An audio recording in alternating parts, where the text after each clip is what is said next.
আমি মাননীয় নগর উন্নয়ন ও পৌর বিষয়ক মন্ত্রী শ্রীমতী অগ্নিমিত্রা পালকে বলার জন্য অনুরোধ করছি। আপনার সময় 20 মিনিট। মাননীয় স্পিকার স্যার, প্রথমেই আমি মাননীয় মুখ্যমন্ত্রীকে ধন্যবাদ জানাই আমাকে পৌর ও নগর উন্নয়ন দপ্তরের এই দায়িত্ব দেওয়ার জন্য। ধন্যবাদ জানাই আপনাকে এবং উপস্থিত সমস্ত সম্মানীয় বিধায়কদের আমাকে পৌর ও নগর উন্নয়ন দপ্তরের বাজেট পেশ করার সুযোগ করে দেওয়ার জন্য। আমি ধন্যবাদ জানাই এই বাজেট বিতর্কে অংশগ্রহণকারী প্রত্যেক বিধায়কদের তাদের মতামত প্রদান করার জন্য, এবং আমি আপনাদের এই প্রতিশ্রুতি দিতে চাই যে আপনাদের এই মতামত, আপনাদের সাজেশন আমি অত্যন্ত গুরুত্ব সহকারে দেখব, এবং আমি চাই যে আপনারা আরও বেশি করে আপনাদের সাজেশনস, আইডিয়াস, ক্রিটিসিজম অবশ্যই জানাবেন। এর আগে আমার বক্তারা যারা বলেছেন, যেহেতু সময় বেশি নেই, আমি আমাদের বিরোধী দল থেকে সম্মানীয় বিধায়ক কানাইয়ালাল আগরওয়ালজি তিনি বলছিলেন ড্রাফট স্টাফ প্যাটার্নের কথা। এখানে the ongoing draft staff pattern for municipal employee has been made in 1995. A draft staff pattern has been proposed and presently under review of the Finance Department and will be finalized after a study will be made on human resources. আমি সম্মানীয় বিধায়ক মাননীয় জাভেদ খান sir তিনি বলেছেন capital outlay কমে যাওয়ার কথা। উত্তরে বলি, মনে রাখতে হবে এখন ডাবল ইঞ্জিন সরকার চলছে। আগের সরকার কেন্দ্রীয় সরকারের প্রকল্পে অংশগ্রহণ করত না, কিন্তু আমরা প্রতিটি প্রকল্পে অংশগ্রহণ করছি, ফলে ক্যাপিটাল ইনফ্লো আর একটা সোর্স থেকেও হচ্ছে, ফলে ওভারঅল ক্যাপিটাল আউটলে বাড়বে ছাড়া কমবে না। এই প্রসঙ্গে বলি, আরবান ইনফ্রাস্ট্রাকচার ডেভেলপমেন্ট ফান্ড থেকে এই বছর প্রায় অতিরিক্ত 800 কোটি টাকা পাওয়ার সিদ্ধান্ত নেওয়া হয়েছে, যা ক্যাপিটাল এক্সপেন্ডিচারে হবে। আপনি বিল্ডিংয়ের কথাও বলেছেন, ডিল্যাপিডেটেড বিল্ডিং, কিন্তু সম্মানীয় বিধায়ককে বলবো যে বিল্ডিং নিয়ে আমরা অত্যন্ত কনসার্নড, মাননীয় মুখ্যমন্ত্রী অত্যন্ত কনসার্ন, কারণ সেই বিল্ডিংয়ের প্ল্যানের পারমিশন আপনাদের সরকারের সময় হয়েছিল, এবং সব থেকে বেশি বিল্ডিং বোধহয় ভেঙে পড়ছে বা গন্ডগোল আপনার বিধানসভায়। I am very sorry to সে।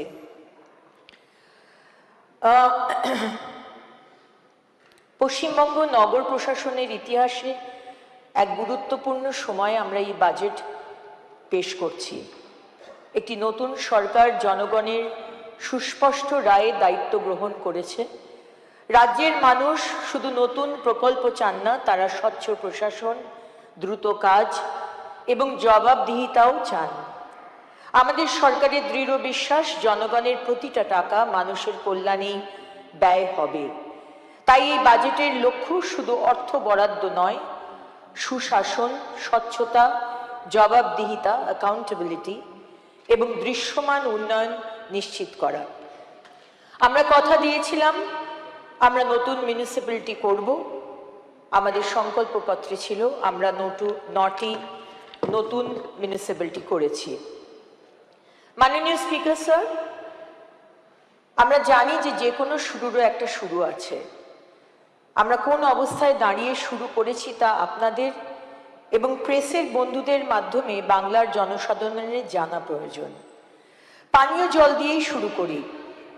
পানীয় জলের সমস্যা সারা পশ্চিমবঙ্গ জুড়ে, এবং আপনারা জানেন যে আমি বিভিন্ন জায়গায়, আমার প্রাক্তন মন্ত্রীও স্বীকার করেছেন যে আমি সকাল থেকে রাত অবধি মানুষের সঙ্গে যোগাযোগ রাখার চেষ্টা করি, জানার চেষ্টা করছি, কিন্তু যেখানেই যাচ্ছি সেখানেই তারা বলছে জলের সমস্যা, অনেক রকম সমস্যা। একটা হচ্ছে বাড়িতে পাইপই বসেনি, কোনো জায়গায় পাইপ বসেছে, পাইপের যা ডায়ামিটার হওয়ার কথা সেই ডায়ামিটার হয়নি, ছোট ডায়ামিটার হয়েছে, সেখানেও বোধহয় টাকা পয়সার কোনো লেনদেন হয়েছে। কোনো জায়গায় জল আসছে, কিন্তু সেখানে এত নোংরা জল যে তারা বলছে, দিদি পাড়ার যে টেপা কল আছে সেখান থেকেই খাওয়ার জল নিয়ে আসি আর বাড়িতে কুটু মেলে জল কিনে আনি। শুনলে অবাক হয়ে যাবেন, অমৃত 1 এবং 2 প্রকল্পে যেখানে হাজার হাজার কোটি টাকা খরচ হয়েছে, সেখানে এখনো প্রায় 25 লক্ষ বাড়িতে জলের সংযোগই দেওয়া হয়নি। জল পড়ছে কিনা, সেই জল খাওয়া যায় কিনা, সে তো পরের কথা। মোদিজি 2014 সালে স্বচ্ছ ভারত মিশন প্রকল্প শুরু করেন। মূল লক্ষ্য ছিল শহরগুলিকে বর্জ্যমুক্ত করে নাগরিকদের জন্য সুস্থ পরিবেশ তৈরি করা। এখানেও 1,500 কোটি টাকা খরচা হয়েছে, কিন্তু কাজ সে তো আপনারা সকলেই দেখতে পাচ্ছেন। যে কোনো শহরের বাইরে বড় বড় আবর্জনার পাহাড় দাঁড়িয়ে থাকে আমাদের স্বাগত জানাবার জন্য। জলপাইগুড়িতে কদিন আগে আমি একটি ডাম্প সাইটে গেছিলাম। সেখানে সেই অঞ্চলের পুরুষ, মহিলা, বাচ্চা তারা আমি যেতেই আমাকে ঘিরে ধরে। আমি ওখানে দাঁড়াতে পারছিলাম না, এত দুর্গন্ধ। কিছুক্ষণ দাঁড়িয়েই আমাকে চলে আসতে হলো, কারণ এতটা কষ্টকর ওখানে দাঁড়িয়ে থাকা। কিন্তু আমার অবাক লাগছিল যে এই বর্জ্য নিষ্কাশন প্রকল্প অনেক দিন আগেই শুরু হয়ে যাওয়ার কথা ছিল, কিন্তু কোনো এক কারণে শুরু হয়নি। আগের সরকার হয়তো বলতে পারবে। এবং আমি কথা দিচ্ছি, সামনের স্বাধীনতা দিবসের আগেই এই প্রকল্প আমরা শুরু করব। এবার জল জমার কথায় আসি। আমি বেশ কয়েকটা দিন ধরে আমার দপ্তরের সমস্ত টিমকে নিয়ে, অফিসার্সদের নিয়ে আমি কলকাতা এবং আশেপাশে জল জমার জায়গাগুলি পরিদর্শন করছিলাম। বিভিন্ন ইঞ্জিনিয়াররাও ছিলেন। সব জায়গায় দেখলাম কাজ হচ্ছে, কিন্তু জলও জমছে। এখানে ওখানে গর্ত খোঁড়া রয়েছে, দিনের পর দিন পড়ে রয়েছে, তাতে জল জমছে, মশা জন্মাচ্ছে, ডেঙ্গি ছড়াচ্ছে। একটি সামগ্রিক অপরিকল্পিত ব্যবস্থা। 15 বছর ক্ষমতায় থাকার পরও একটা সুনির্দিষ্ট নিকাশি ব্যবস্থা করে উঠতে পারলেন না কেন, আমি আগের সরকারের সম্মানীয় বিধায়কদের কাছে প্রশ্ন রাখতে চাই। একই অবস্থা রাজ্যের সব শহরে। একটু বৃষ্টি হলেই জল জমে যাচ্ছে, অথচ শুধু কলকাতার নিকাশি ব্যবস্থা উন্নয়নের জন্য গত 1 দশকে প্রায় 5,000 কোটি টাকা খরচা হয়েছে। আমি মাননীয় অধ্যক্ষ মহোদয়, আপনার মাধ্যমে আমার প্রাক্তন মন্ত্রীকে জিজ্ঞেস করতে চাই, কোথায় গেল এই টাকাগুলো? নর্দমা মেয়ে, গঙ্গা বেয়ে, বঙ্গোপসাগর হয়ে কোন দ্বীপে চলে গেল আমরা একটু জানতে চাই।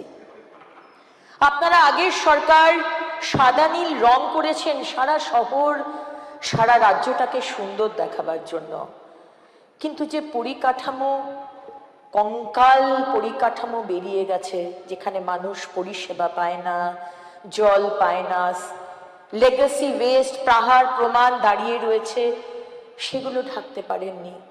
আর আপনারা ঠিক বর্ষাকাল শুরু হওয়ার আগেই, যেই আমরা সরকারে এলাম, অমনি আগের সরকারের কাউন্সিলররা তারা পদত্যাগ করে চলে গেলেন, এবং যারা থাকলেন তারা কোনোদিন অফিসে আসেন না। কিরকম ইরেসপন্সিবল অ্যাটিটিউড, আমি সেটাই সামনে তুলে ধরতে চাই। এই 2.5 মাসে তাৎক্ষণিক কিছু ব্যবস্থা আমরা গ্রহণ করেছি, কিছুটা উন্নতি হয়েছে। আশা করছি পরের বর্ষার আগে এই কাজগুলি শেষ হবে। কলকাতা রাজ্যের রাজধানী, দেশের অন্যতম প্রধান মেট্রোপলিস। কলকাতাকে সুন্দর করতে হবে, এই ব্যাপারে আমাদের কোনো দ্বিমত নেই। আগের সরকারের মাননীয় মন্ত্রী একই সঙ্গে কলকাতার মেয়রও ছিলেন। উনি গোটা রাজ্যের কথা ভাবতেন, কিন্তু ফান্ড বরাদ্দের সময় শুধু কলকাতার কথাটাই ওনার মাথায় আসতো। রাজ্যের উন্নয়ন বাজেটের 50%-এরও বেশি শুধু কলকাতাকে দেওয়া হয়েছে। উত্তরবঙ্গ রাজ্যের পশ্চিম প্রান্তে অনেক মিউনিসিপ্যালিটি আছে যেখানে সামান্য অর্থ প্রদান করা হয়নি, অথচ আমাদের দপ্তরের সব মিউনিসিপ্যালিটিকে অর্থ প্রদান করার একটি সুন্দর ব্যবস্থাপনা আছে, যেখানে পৌরসভার আয়তন, জনসংখ্যার উপর ভিত্তি করে বাজেট বরাদ্দের একটা সিলিং করে দেওয়া আছে। তা সত্ত্বেও শুধুমাত্র প্রভাবশালী মন্ত্রী, নেতাদের পৌরসভাতেই বাজেট বরাদ্দ হয়েছে? কেন? এই ব্যবস্থা কিন্তু আর চলবে না। কি অবস্থায় ইউডিএম এর দপ্তর আমরা পেয়েছি তা আপাতত এখানেই শেষ করি, তা না হলে আমরা কি কি করতে চাই সেটা বলা হবে না। পরিচ্ছন্ন শহর ও স্বচ্ছ ভারত মিশন নগর। পরিচ্ছন্নতা বর্তমান সরকারের সর্বোচ্চ অগ্রাধিকারগুলির একটি। স্বচ্ছ ভারত মিশন নগরের আওতায় এখন কার্যক্রম ভিত্তিক বাস্তবায়নের পরিবর্তে ফলাফল ভিত্তিক পরিচ্ছন্নতা মানে আউটকাম বেসড ক্লিনলিনেস নিশ্চিত করার উপর গুরুত্ব দেওয়া হবে। সরকারের লক্ষ্য প্রতিটি বাড়ি থেকে বর্জ্য সংগ্রহ, উৎসস্থলে বর্জ্য পৃথকীকরণ মানে ওয়েস্ট সেগ্রিগেশন বাড়ি থেকেই হবে, না হলে কিন্তু পেনাল্টি দিতে হবে। আমার আগের মাননীয় মন্ত্রী বললেন যে কলকাতার কাজ হয়ে গেছে। না স্যার, কলকাতার কাজ হয়নি, অনেক বাকি আছে। প্রতিদিনের সমস্ত বর্জ্যের বৈজ্ঞানিক প্রক্রিয়াকরণ, উন্মুক্ত স্থানে বর্জ্য ফেলা সম্পূর্ণরূপে বন্ধ করা এবং পুরনো জমে থাকা বর্জ্যের বৈজ্ঞানিক পূর্ণ ব্যবস্থাপনা নিশ্চিত করা। বর্তমানে রাজ্যের সমস্ত আঞ্চলিক পৌর সংস্থায় কঠিন বর্জ্য ব্যবস্থাপনার কার্যক্রম চালু হয়েছে। আমাদের প্রায় ৭৫,০০০ জন নির্মল বন্ধু এবং ৬,০০০ জন নির্মল সাথী বর্জ্য সংগ্রহ ও সচেতনতা বৃদ্ধির কাজে নিয়োজিত হয়েছেন। বর্জ্য সংগ্রহ প্রক্রিয়ার আরও ভালো পর্যবেক্ষণের জন্য প্রতিটি পরিবারকে একটি কিউআর কোড সেটির মাধ্যমে চিহ্নিত করা হবে। একইভাবে সব বর্জ্য অপসারণকারী যানবাহন জিপিএস ট্র্যাকারের মাধ্যমে ট্র্যাক করা হবে। এতে আমাদের নির্মল বন্ধু নির্মল সাথীরা আপনার বাড়ি যাচ্ছেন কিনা সেটাও আমরা জানতে পারবো। গাড়ি যেটা জিপিএস ট্র্যাকার থাকবে তারা কোথায় কোথায় যাচ্ছে সেটাও ট্র্যাক করা যাবে। আর আপনার বাড়ি থেকে আপনি ওয়েস্টকে সেগ্রিগেট করে দিলেন কিনা সেটাও আমরা জানতে পারবো। পড়ে থাকা বর্জ্য মানে লেগাসি ওয়েস্ট বর্তমানে শহরগুলির অন্যতম বড় পরিবেশগত সমস্যা। বিভিন্ন ডাম্পিং গ্রাউন্ডে জমে থাকা বিপুল পরিমাণ বর্জ্যের একটি বড় অংশ ইতিমধ্যেই আমরা বায়োমাইনিং ও বায়ো রেমিডিয়েশন পদ্ধতিতে প্রক্রিয়াকরণ করার চেষ্টা করছি। 10 দিনের মধ্যে আমরা টেন্ডার রাখছি এবং 1 বছরের মধ্যে সমস্ত পশ্চিমবঙ্গ থেকে এই যে লেগেসি ওয়েস্ট, এই যে পাহাড় প্রমাণ ওয়েস্ট পড়ে রয়েছে প্রত্যেকটা জায়গায়, সেগুলো কিন্তু আমরা সরিয়ে দেব, আপনাদের এই প্রমিস করছি। এছাড়া পরিচ্ছন্নতা সংক্রান্ত অভিযোগ গ্রহণের জন্য আমরা একটি মোবাইল অ্যাপ তৈরি করেছি, তার নাম স্বচ্ছ। যে কোনো অ্যান্ড্রয়েড ফোনে এই স্বচ্ছ অ্যাপ আপনি ডাউনলোড করতে পারবেন এবং যেখানেই ময়লা দেখবেন, যেখানেই দেখবেন জল জমে রয়েছে, ছবি তুলে সাবমিট করবেন এবং আমরা কিছু কিছু পৌরসভাতে কর্পোরেশনে আমরা শুরু করেছি, কিছু এখনো বাকি আছে। আশা করি বাই 31 জুলাই আমরা প্যান বেঙ্গল এই অ্যাপটি আনতে পারবো এবং 2 ঘন্টার মধ্যে আপনার যে পৌরসভা সেখান থেকে টিম এসে সেই আবর্জনা তারা পরিষ্কার করে দেবে। আপনাদের সাথে রেগুলার যাতে আমরা যোগাযোগ রাখতে পারি, আপনাদের কোনো সমস্যা আমাদের কাছে পৌঁছতে যেন কোনো দেরি না হয়, অসুবিধে না হয়, সরকার আপনাদের কাছে, তাই জন্য আমরা একটি কার্যক্রম শুরু করেছি মুখোমুখি। সপ্তাহে 3 দিন, মঙ্গলবার, বৃহস্পতিবার, শনিবার, এক দিন এক একটি কর্পোরেশনকে নিয়ে এবং তারপরে পৌরসভা নিয়ে আপনার যে সমস্যা সেইটার সমস্যা আমরা শুনবো, আমি নিজে সেখানে উপস্থিত থাকব। আমরা আরেকটি কার্যক্রম নিচ্ছি, সেটা হচ্ছে মন্দির ও বাজারে যে ব্যবহৃত ফুল, আমরা দেখি প্রচুর ফুল আমরা ভগবানকে দিই এবং সেই ফুলগুলো নষ্ট হয়, তারপরে সেটা ফেলে দেওয়া হয়। সেইখান থেকে সেই ফুল থেকে আমরা ধূপকাঠি এবং আবির, আমরা দোলের সময় যে আবির মাখি সেই আবির আমরা তৈরি করার চেষ্টা করছি। এতে কি হবে, বর্জ্য কমবে এবং মহিলা স্বনির্ভর গোষ্ঠীগুলোর জন্য কর্মসংস্থানের সুযোগ সৃষ্টি হবে। একইভাবে আমাদের সরকার যে কোনো জলাশয় থেকে 50%, only 50%, not 100% কচুরিপানা সংগ্রহ করে তা হস্তশিল্প, কাগজ, কম্পোস্ট ইত্যাদি পরিবেশ বান্ধব পণ্যের পূর্ণ ব্যবহারের উদ্যোগ নেব। 50% বললাম কারণ কি পুকুরে 50% এই ওয়াটার হায়াসিন্থ কচুরিপানা থাকা দরকার, কারণ জলের যে অক্সিজেন সেটা কচুরিপানা মেনটেন করে। এভাবে আমরা একটি পরিবেশগত চ্যালেঞ্জকে অর্থনৈতিক সুযোগে পরিণত করতে পারবো। সলিড ওয়েস্ট ম্যানেজমেন্ট রুলস 2016 অনুযায়ী সবচেয়ে গুরুত্বপূর্ণ বিষয় হলো প্লাস্টিক রিসাইক্লিং। এর জন্য আমরা অনেকগুলো কাজ করার চিন্তা ভাবনা করছি। আমরা বিভিন্ন বাজারে এবং পৌরসভায় কাপড়ের ব্যাগ ভেন্ডিং মেশিন এবং এক টাকার বায়োডিগ্রেডেবল মেশিন, যেটা ভুট্টা এবং আনারস দিয়ে তৈরি হয়, আমরা সেই মেশিন বসাবো। বাড়ি থেকে কেউ প্লাস্টিক বোতল এনে এই মেশিনে দিলে বিনামূল্যে একটি ব্যাগ আপনি পেয়ে যাবেন, আপনাকে টাকা দিতে হবে না। কোনো কোনো জায়গায় হয়তো প্লাস্টিক বোতল না আনলেও হয়তো 1 টাকা 2 টাকার বিনিময়ে এই বাজার থেকে আপনি ব্যাগ পেয়ে যাবেন এই ভেন্ডিং মেশিন থেকে। এবারে এই যে প্লাস্টিক বটলটি জমা পড়লো, তার ছিপি ও অন্যান্য অংশ আলাদা করে জমা হবে। শুধু বোতলটি মেশিনে ছোট ছোট অংশ কেটে প্লাস্টিক রিমোল্ডিং মেশিনের মাধ্যমে গলিয়ে ফার্নিচার ইত্যাদি তৈরি হবে। এছাড়াও এই প্লাস্টিক রাস্তা তৈরির বিটুমেনের সাথে মিশিয়ে এবং পেভার ব্লক করতে এটি সাহায্য করে, এবং গার্মেন্ট ইন্ডাস্ট্রিতেও কিন্তু এই প্লাস্টিক ব্যবহার হচ্ছে। এর মাধ্যমে আমরা একটি সার্কুলার অর্থনীতি তৈরি করতে পারবো, যার মাধ্যমে সমাজের পিছিয়ে পড়া অংশ, সেলফ হেল্প গ্রুপের মহিলারা ও অর্থনৈতিক কর্মকাণ্ডে অংশগ্রহণ করতে পারবেন এবং পরিবেশ সুন্দর হবে। স্যানিটেশন এবং ব্যবহৃত জলের ব্যবস্থাপনা। নগরবাসী সকলের জন্য নিরাপদ স্যানিটেশন ব্যবস্থা নিশ্চিত করতে সরকার প্রতিশ্রুতিবদ্ধ। এই লক্ষ্য পূরণে সারা রাজ্যে individual toilet, community toilet, public toilet এবং অ্যাসপিরেশনাল টয়লেট ট্যুরিস্ট স্পটে আমরা বানাবো। বর্তমানে কমিউনিটি ও পাবলিক টয়লেট প্রকল্পগুলির অধিকাংশই মার্চ 2027-এর মধ্যে সম্পন্ন করার লক্ষ্যে নির্ধারণ করা হয়েছে। যেসব জায়গা অত্যন্ত বিজি রোড, যেরকম হাট, বাজার, বাস স্ট্যান্ড, সেখানে দুবার করে, এক তো সকালে ঝাঁট দেওয়াই হয়, দুপুরবেলা এবং রাত্রিবেলায় দুবার করে, এক্সট্রা দুবার করে ঝাঁট দেওয়া হবে। সামগ্রিক পরিচ্ছন্নতা বজায় রাখার জন্য প্রতিটি পরিবার এবং দোকানদারকে তাদের বাড়ি বা দোকানের সামনে স্থান পরিষ্কার রাখার জন্য উৎসাহিত করা হবে।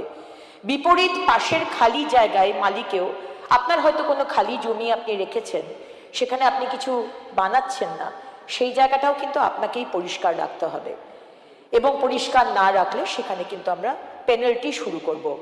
1 সেপ্টেম্বর থেকে আমরা পেনাল্টি জারি করছি। রাস্তায় ইউরিনেট করা, থুতু ফেলা, প্লাস্টিক প্যাকেট ইউজ করা বা লিটার করা, তার জন্য পেনাল্টি শুরু হচ্ছে। আজকে যে ব্যবহৃত জল, সেই জল যাতে ঠিকমতো ইউজ করা যায় তার জন্য Suarez treatment plant, faecal sludge treatment plant এবং ইন্টারসেপশন ও ডাইভারশন ড্রেন আমরা বানানোর প্ল্যান করছি। একইভাবে বৃষ্টির জল সংরক্ষণেও উৎসাহিত করতে হবে। স্যার, আমি আরো 5-7 মিনিট আপনার কাছে একটু চেয়ে নেব। রেইন ওয়াটার হারভেস্টিং এবং রেইন ওয়াটার রিচার্জিং। প্রত্যেকটা বাড়ির মাথায় আমরা একটি খোলা জায়গা রাখবো, যেখানে যে রেইন ওয়াটার, বৃষ্টির জল, আমরা সেটাকে জমাবো এবং সেই জলটা দিয়ে কাপড় কাচা এবং বাথরুমে আমরা ইউজ করব। মাননীয় সদস্য, আপনার সময় শেষ হয়ে গেছে। স্যার 5 মিনিট আর কয়েকটা বিশেষ কথা বলার ছিল, অনেকগুলো স্যার আপনার কাছে অনেকগুলো বিষয় যেটা দপ্তর করতে চাইছে, সেটা আমাকে 5 মিনিট দিন স্যার, 5 মিনিট। এবং ওয়াটার হারভেস্টিং এর জন্য এই জলটি ইউজ করা হবে। সাফাই কর্মচারীদের কথা কেউ কোনোদিন ভাবেনি, তাদের জন্য আমরা এনেছি স্বচ্ছ কবচ। তাদের জন্য স্বাস্থ্য বীমা হবে, নিয়মিত স্বাস্থ্য পরীক্ষা, কিন্তু তার সাথে সাথেই তাদের গ্লাভস, গামবুট, রেনকোট প্রভৃতি জিনিস তাদেরকে দেওয়া হবে। আজকে ভারত সরকারের একটি নতুন ফান্ড হলো আরবান চ্যালেঞ্জ ফান্ড। সেখান থেকে আমরা বিভিন্ন জায়গায় বিভিন্ন রেভিনিউ জেনারেটিং পার্কিং স্পেস আমরা তৈরি করার প্ল্যান করছি। UIDF urban infrastructure development fund থেকে আমরা কলকাতার রিং রোড একটি বানাবার প্রকল্প নিচ্ছি। এই বছর কলকাতা কর্পোরেশনের পলতা জল প্রকল্পে 100 কোটি টাকা ব্যয় করে 20 মেগাওয়াটের সৌর বিদ্যুৎ প্রকল্প আমরা শুরু করছি। আমরা হিল টাউন ডেভেলপমেন্টের জন্য দার্জিলিং, কার্শিয়াং, কালিম্পং, মিরিক এবং শিলিগুড়িকে ভেবেছি, এবং স্মার্ট সিটির জন্য কুচবিহার, আসানসোল, দুর্গাপুর, তমলুক এবং নবদ্বীপকে আমরা চুজ করেছি।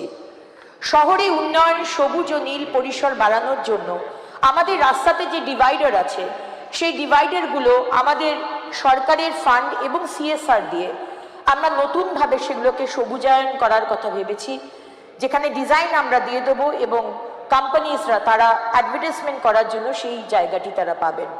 কোনো গাছ যদি বৃষ্টিতে পড়ে যায় তাহলে সেই গাছটিকে না কেটে এমন একটি যন্ত্র আছে যে গাছটিকে তুলে নিয়ে অন্য জায়গায় লাগাতে পারে, আমরা সেই ব্যবস্থার দিকেও আমরা দেখছি। আজকে শহরের ক্লাইমেট সাস্টেনেবিলিটি বাড়ানোর জন্য সমস্ত মিউনিসিপ্যাল ভবনে আমাদের দপ্তর থেকে শুরু করছি সোলার পাওয়ার প্ল্যান্ট আমরা বসাবো। মা আহার প্রকল্পটি আমাদের সরকার নতুনভাবে তৈরি করছে। আগে নাগরিক 5 টাকা দিত এবং সরকার দিত 5 টাকা, এখানে 3 টাইমস বাড়িয়ে সেটাকে এখন 15 টাকা করা হয়েছে এবং সেখানে সপ্তাহে ডিম, মাছ এবং ভেজিটেরিয়ান খাবার সেটা ব্যবস্থা করা হয়েছে, অলরেডি চলছে। আমরা মা আহারকে এমনভাবে ডিজাইন করতে চাই যেখানে বসে খাবার জায়গা নেই, এখন আমরা করবো একটা রেস্টুরেন্টের মতো, যেখানে আমি, আপনি, আমরা সবাই গিয়ে সেখানে বসে খেতে পারবো। আমরা কথায় কথায় বলি দানে দানে মে লিখা হয় খানে ওয়ালে কা নাম। অনেক জায়গায় আমরা দেখি রেস্টুরেন্ট, হোটেল থেকে খাবার নষ্ট হয়, এটাও খাবার নয়। সেই নষ্ট হওয়া খাবার আমরা নেব, আমাদের দপ্তর থেকে, মিউনিসিপ্যালিটি থেকে গাড়ি যাবে, একটি কোল্ড স্টোরেজ হবে, সেই কোল্ড স্টোরেজে সেই খাবারগুলো রাখা হবে এবং সকালবেলায় সেই খাবারগুলি গরম করে আন্ডার প্রিভিলেজ যারা রয়েছেন তাদের কাছে আমরা এই খাবার পৌঁছে দেব। আইকনিক কলেজ স্ট্রিট আমাদের সবার অত্যন্ত কাছের জায়গা, সেই আইকনিক কলেজ স্ট্রিটকে আমরা লন্ডনের কলেজ অক্সফোর্ড স্ট্রিটের মতো আমরা করব, যেখানে নো ভেহিকল জোন হবে, শুধু মানুষ সেখানে বই পড়বে, ফ্রি ওয়াইফাই জোন হবে। অত্যন্ত সুন্দরভাবে এটা আমাদের করার একটি প্ল্যান রয়েছে। হুগলির দুধারে রিভারফ্রন্ট ডেভেলপমেন্টের জন্য প্রকল্প নেওয়া হয়েছে, সেখানে প্রমেনেড থাকবে, বাগান থাকবে, পায়ে চলা, সাইকেল চলার পথ থাকবে, তার সাথে সাথে ওপেন থিয়েটার থাকবে এবং ফুলের মার্কেটও থাকবে। আমাদের সরকার বাজার এলাকা ও ব্যস্ত জনবহুল অঞ্চলে যানজট কমানোর জন্য ওয়ান সাইড পার্কিং এর ব্যবস্থা করা হয়েছে এবং 1 তারিখ থেকে কোনো টাকা দিয়ে পার্কিং ফিজ আপনি দেবেন না, সবকিছু অনলাইনে হবে। এবং এর আগেও একজন সম্মানীয় বিধায়ক আমাকে বলেছেন, বোধহয় সুদীপ বাবু আমাকে বলেছিলেন যে প্ল্যানিং, শুধু প্ল্যানিং নয়, এভরিথিং উইল বি অনলাইন, সবকিছু ট্রান্সপারেন্ট হবে এবং অনলাইন একটি ড্যাশবোর্ডে সবাই দেখতে পাবে, এরকম একটি সিস্টেম করা হচ্ছে। আজকে হকার আমরা দেখতে পাচ্ছি বিভিন্ন জায়গায় হকার বসানো হয়েছে, বাম সরকার এবং তৃণমূল সরকার অনেক জায়গাতে পয়সা নিয়ে হকার বসিয়েছেন এবং নাগরিকদের এখন নাবিশ্বাস উঠছে, এটা নিয়েও আমরা ভাবছি। আজকে আমার দপ্তর থেকে যে বরাদ্দ দেওয়া হলো, ডেভেলপমেন্ট অফ মিউনিসিপ্যাল এরিয়া খাতে 600 কোটি, বেসিক মিনিমাম সার্ভিস খাতে 75 কোটি, পানীয় জল সরবরাহ খাতে 150 কোটি, গ্রিন সিটি মিশন খাতে 150 কোটি, আরবান এমপ্লয়মেন্ট খাতে 800 কোটি, ষষ্ঠ রাজ্য অর্থ কমিশন 1000 কোটি বাজেট বরাদ্দ করার প্রস্তাব রাখছি। মাননীয় স্পিকার স্যার, এই বাজেট শুধু অর্থ বরাদ্দের বাজেট নয়, এটি সুশাসন, স্বচ্ছতা, জবাবদিহিতা এবং মানুষের আস্থা পুনর্গঠনের বাজেট। দীর্ঘদিন ধরে বহু মানুষ মনে করেছেন পুরসভা মানে দুর্নীতি, কাটমানি, বেআইনি নকশা অনুমোদন, বেআইনি নিয়োগ এবং রাজনৈতিক প্রভাব। আমরা সেই সংস্কৃতি বদলাতে এসেছি। এই সরকার স্পষ্ট করে জানিয়ে দিচ্ছে দুর্নীতির বিরুদ্ধে আমাদের নীতি জিরো টলারেন্স। যেখানে প্রকল্পের অর্থ লুট হয়েছে, যেখানে জনগণের টাকা অপব্যবহার হয়েছে, যেখানে বেআইনি কাজ হয়েছে, সেখানে নিরপেক্ষ তদন্ত হবে, কেউ আইনের ঊর্ধ্বে নয়। আজকে তারাতলা বা গার্ডেন নিচের যে ঘটনা হলো সেটা আমরা আবার রিপিট হতে দেব না। প্রধানমন্ত্রী শ্রী নরেন্দ্র মোদীজি বলেছেন, না খাউঙ্গা না খানে দুঙ্গা। যেখানে দুর্নীতি হয়েছে এনকোয়ারি শুরু হয়েছে, যেখানে হয়নি শুরু হয়ে যাবে। এই সরকারও সেই নীতিতেই বিশ্বাস করে। জনগণের প্রতিটা টাকা জনগণের উন্নয়নের জন্য ব্যয় হবে। যারা দুর্নীতি করেছে তারা আইন অনুযায়ী জবাব দেবে, আর যারা সৎভাবে কাজ করবেন এই সরকার সব সময় তাদের পাশে থাকবে। মাননীয় স্পিকার স্যার, সবশেষে আমি 2026-27 অর্থবর্ষে পৌর ও নগর উন্নয়ন দপ্তরের ডিমান্ড নাম্বার 72-এর অধীনে 14,669 কোটি 80,99,000 টাকা অনুমোদনের জন্য এই বিধানসভার মাননীয় সদস্যদের সমর্থন ও অনুমোদন প্রার্থনা করছি। ধন্যবাদ। ধন্যবাদ। সদস্য শ্রী তরুণজ্যোতি তিওয়ারি, আপনার সময় 5 মিনিট। নমস্কার, মাননীয় স্পিকার মহাশয়কে অসংখ্য ধন্যবাদ আমাকে বলার সুযোগ দেওয়ার জন্য। UDMA, urban development and municipal affairs, যে কোনো সরকারের অত্যন্ত গুরুত্বপূর্ণ একটা দপ্তর। এই দপ্তর লাস্ট 15 বছর দেখেছে, পশ্চিমবঙ্গবাসী দেখেছে সেই বুক ভাঙা কান্না, এই কলকাতাকে আমাকে বাঁচাতে দিল না। তারপরও বরাবর দেখে আসলাম যে কলকাতা বরাবর মরত, তার কান্নাটা ছিল। এক্ষুনি ঢাল তরোয়ালের গল্প হচ্ছিল, এরকম ঢাল তরোয়ালের গল্প আমি কয়েকদিন আগে একটা পেয়েছি। আসেননি এখনো, রাজারহাট নিউ টাউনের বিধায়ক ছিলেন তিনি। যখন তার সময়কাল, তার আগে যখন রাজারহাট গোপালপুর মিউনিসিপ্যালিটি ছিল, তখন একটা অদ্ভুত জিনিস চলতো এই এলাকায়। রাজারহাট গোপালপুরের মানুষ জানে, রাজারহাট নিউ টাউনের মানুষ জানে, একে বলা হতো ঘষা প্ল্যান। ঘষা প্ল্যানটা কি জিনিস? একটা প্ল্যান যার কোনো এক্সিস্টেন্স নেই। তৎকালীন বিধায়ক নিজের মতো, তার আগে তিনি চেয়ারপারসন যখন ছিলেন 2024 সাল পর্যন্ত সাইন করে ছেড়ে দিতেন এবং সেই প্ল্যানে বিল্ডিং হয়ে যেত। বিল্ডিং হওয়ার পর অদ্ভুতভাবে তার মিউটেশন হতো এবং তার ট্যাক্স আদায় করা হতো। এবার আজকের দিনে যখন ইলিগাল কনস্ট্রাকশন ভাঙার অর্ডার হচ্ছে, তখন দেখা যাচ্ছে বেশ কিছু লোক আমার কাছে এসেছিলেন। তারা দেখা যাচ্ছে 2022 সালে তারা বাড়ি কিনেছেন, বিল্ডিং প্ল্যান হচ্ছে 2014 এবং 2018 সালে তার ডেভেলপমেন্ট এগ্রিমেন্ট নাকি হয়েছে। আমি দেখলাম কার প্ল্যান? দেখলাম হ্যাঁ, সেই ঘষা প্ল্যান। সেই ঘষা প্ল্যানের রমরমা গরিব মানুষের অবস্থা দিন দিন খারাপ হচ্ছে। রাজারহাট গোপালপুর, আমি রাজারহাট গোপালপুর থেকে আসছি, আমি ওখানকার কথাই বলবো। অমৃত প্রকল্পে একটা হিউজ টাকা স্যাংশন ছিল, বাড়ি বাড়ি জল পৌঁছানোর কথা ছিল। রাজারহাট গোপালপুরের মূল সমস্যা হলো জল, এক জমা জল আর এক পানীয় জল। এই জলে অমৃত প্রকল্পে যে টাকা, প্রায় 338 কোটি টাকা একটা কোম্পানি টেন্ডার পেল, তার মাধ্যমে কাজ হওয়ার কথা ছিল। পরবর্তীকালে সেটাকে ভেঙে দেওয়া হলো, পার্ট করে দেওয়া হলো, যাতে দুর্নীতি করা যায়, কাটমানি করা যায় এবং সেখান থেকে পৌঁছানো না। আমি মাননীয় মন্ত্রী মহাশয়কে অনুরোধ করব, Bidhannagar municipal corporation, south Dumdum মিউনিসিপ্যালিটিতে অমৃত প্রকল্পে যে পরিমাণ টাকাটা গেছে তার অ্যাকচুয়াল ইউটিলাইজেশন সার্টিফিকেট এবং কোথায় খরচা হচ্ছে সে বিষয়ে একটা তদন্ত করার জন্য।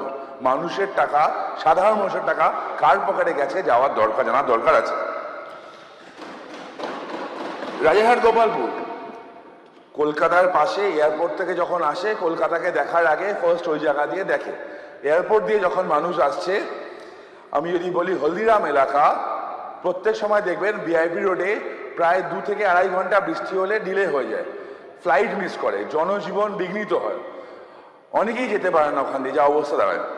সেখানে ড্রেনেজের জন্য একটা হিউজ টাকা এসেছিল, সেই টাকাটা কোথায় গেল, কোথায় খরচা হলো, তারও তদন্তের প্রয়োজন। আমি ধন্যবাদ জানাবো মাননীয় মন্ত্রী মহাশয়কে, তিনি নিজে বারবার ওই এলাকায় গেছেন, বারবার এলাকা পরিদর্শন করেছেন এবং আমি বলবো একজন কাউন্সিলরের যেই কাজটা ছিল, সেই কাউন্সিলরের কাজটা পর্যন্ত তিনি করেছেন বারবার, একবার না। কিন্তু আজকে এই ইস্যুগুলো দেখা যাচ্ছে। ওভারঅল যদি এখানে আমি বলি, একের পর এক জল নিকাশি, বিপর্যয় এবং অর্থনৈতিক ইকোনমিক ডেভেলপমেন্ট পসিবল, বেশ কিছু জায়গাগুলো আছে সেগুলো ডেভেলপমেন্ট হয় না। সিসি ফ্ল্যাটগুলো সিসি হচ্ছে না, সিসি না হওয়ার ফলে গভর্নমেন্ট রেভিনিউ আর্ন হচ্ছে না, সেই বিষয়ে দেখা হয় রেভিনিউ আর্ন হয়। সময় সংক্ষিপ্ত, কালকের একটা বিষয় আমরা না বললে মনে হয় অন্যায় হবে। কালকে প্রসূনবাবু যখন বক্তব্য দিচ্ছিলেন তখন শুনছিলাম, তিনি যখন নর্থ বেঙ্গল ডেভেলপমেন্ট নিয়ে কথা বলছেন, গৌড় নিয়ে কথা বলছেন, গৌড় নিয়ে কথা বলতে গিয়ে তিনি দেখলাম আদিনা নিয়ে কথা বলছেন, আদিনা মসজিদ। আমি গৌড়ে গেছিলাম, আমি সবাইকে বলবো একবার গৌড়ে যাওয়ার জন্য এবং সোকল্ড কোট অ্যান্ড কোট আদিনায় যাওয়ার জন্য। আমি যখন আদিনায় গেলাম না, আমি কোনো মসজিদ খুঁজে পাইনি, ওখানে কোনো মসজিদ খুঁজে পাইনি। আমি খুঁজে পেয়েছি একটা মন্দিরটা হচ্ছে আদিনাথ মন্দির, বাবা শিবের মন্দির। প্রত্যেকটা ইট চিল্লে বলছে এটা মন্দির, এই মন্দিরটাকে উদ্ধার করা দরকার আছে। আমি দেখেছি বিভিন্ন জায়গায়, বিভিন্ন সেক্টরগুলো আস্তে আস্তে আগের মন্ত্রী মশাই যারা ছিলেন, আগের সরকার যারা ছিলেন, অনেক প্রতিশ্রুতি দিয়েছিলেন। অবশ্য আগের মুখ্যমন্ত্রী বলতেন প্রতিশ্রুতি মানে প্রতারণা। আমি একটা নোটিফিকেশন সম্পর্কে বলতে চাই। 1 মার্চ 2024 ফিনান্স ডিপার্টমেন্টের আপনার সময় শেষ। 30 সেকেন্ড নেবো জাস্ট। না না, আজকে সময় দেওয়াই যাবে না। আমি 30 সেকেন্ড একটা মেমো নিয়ে জাস্ট উল্লেখ করব। ঠিক আছে।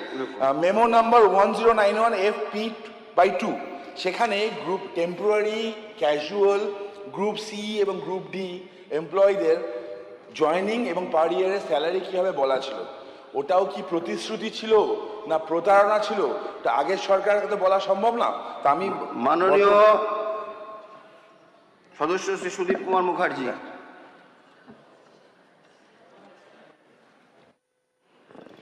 স্যার 5 মিনিট সময় দিতেন, তার মধ্যে বলার চেষ্টা করছি। আমি 72 নম্বর 72 নম্বর যে দাবি ব্যয় বরাদ্দ পৌর বিষয়ক, তাকে সমর্থন জানিয়ে মাননীয় মন্ত্রী বলেছেন এখানে 9টি নতুন পৌরসভা হবে।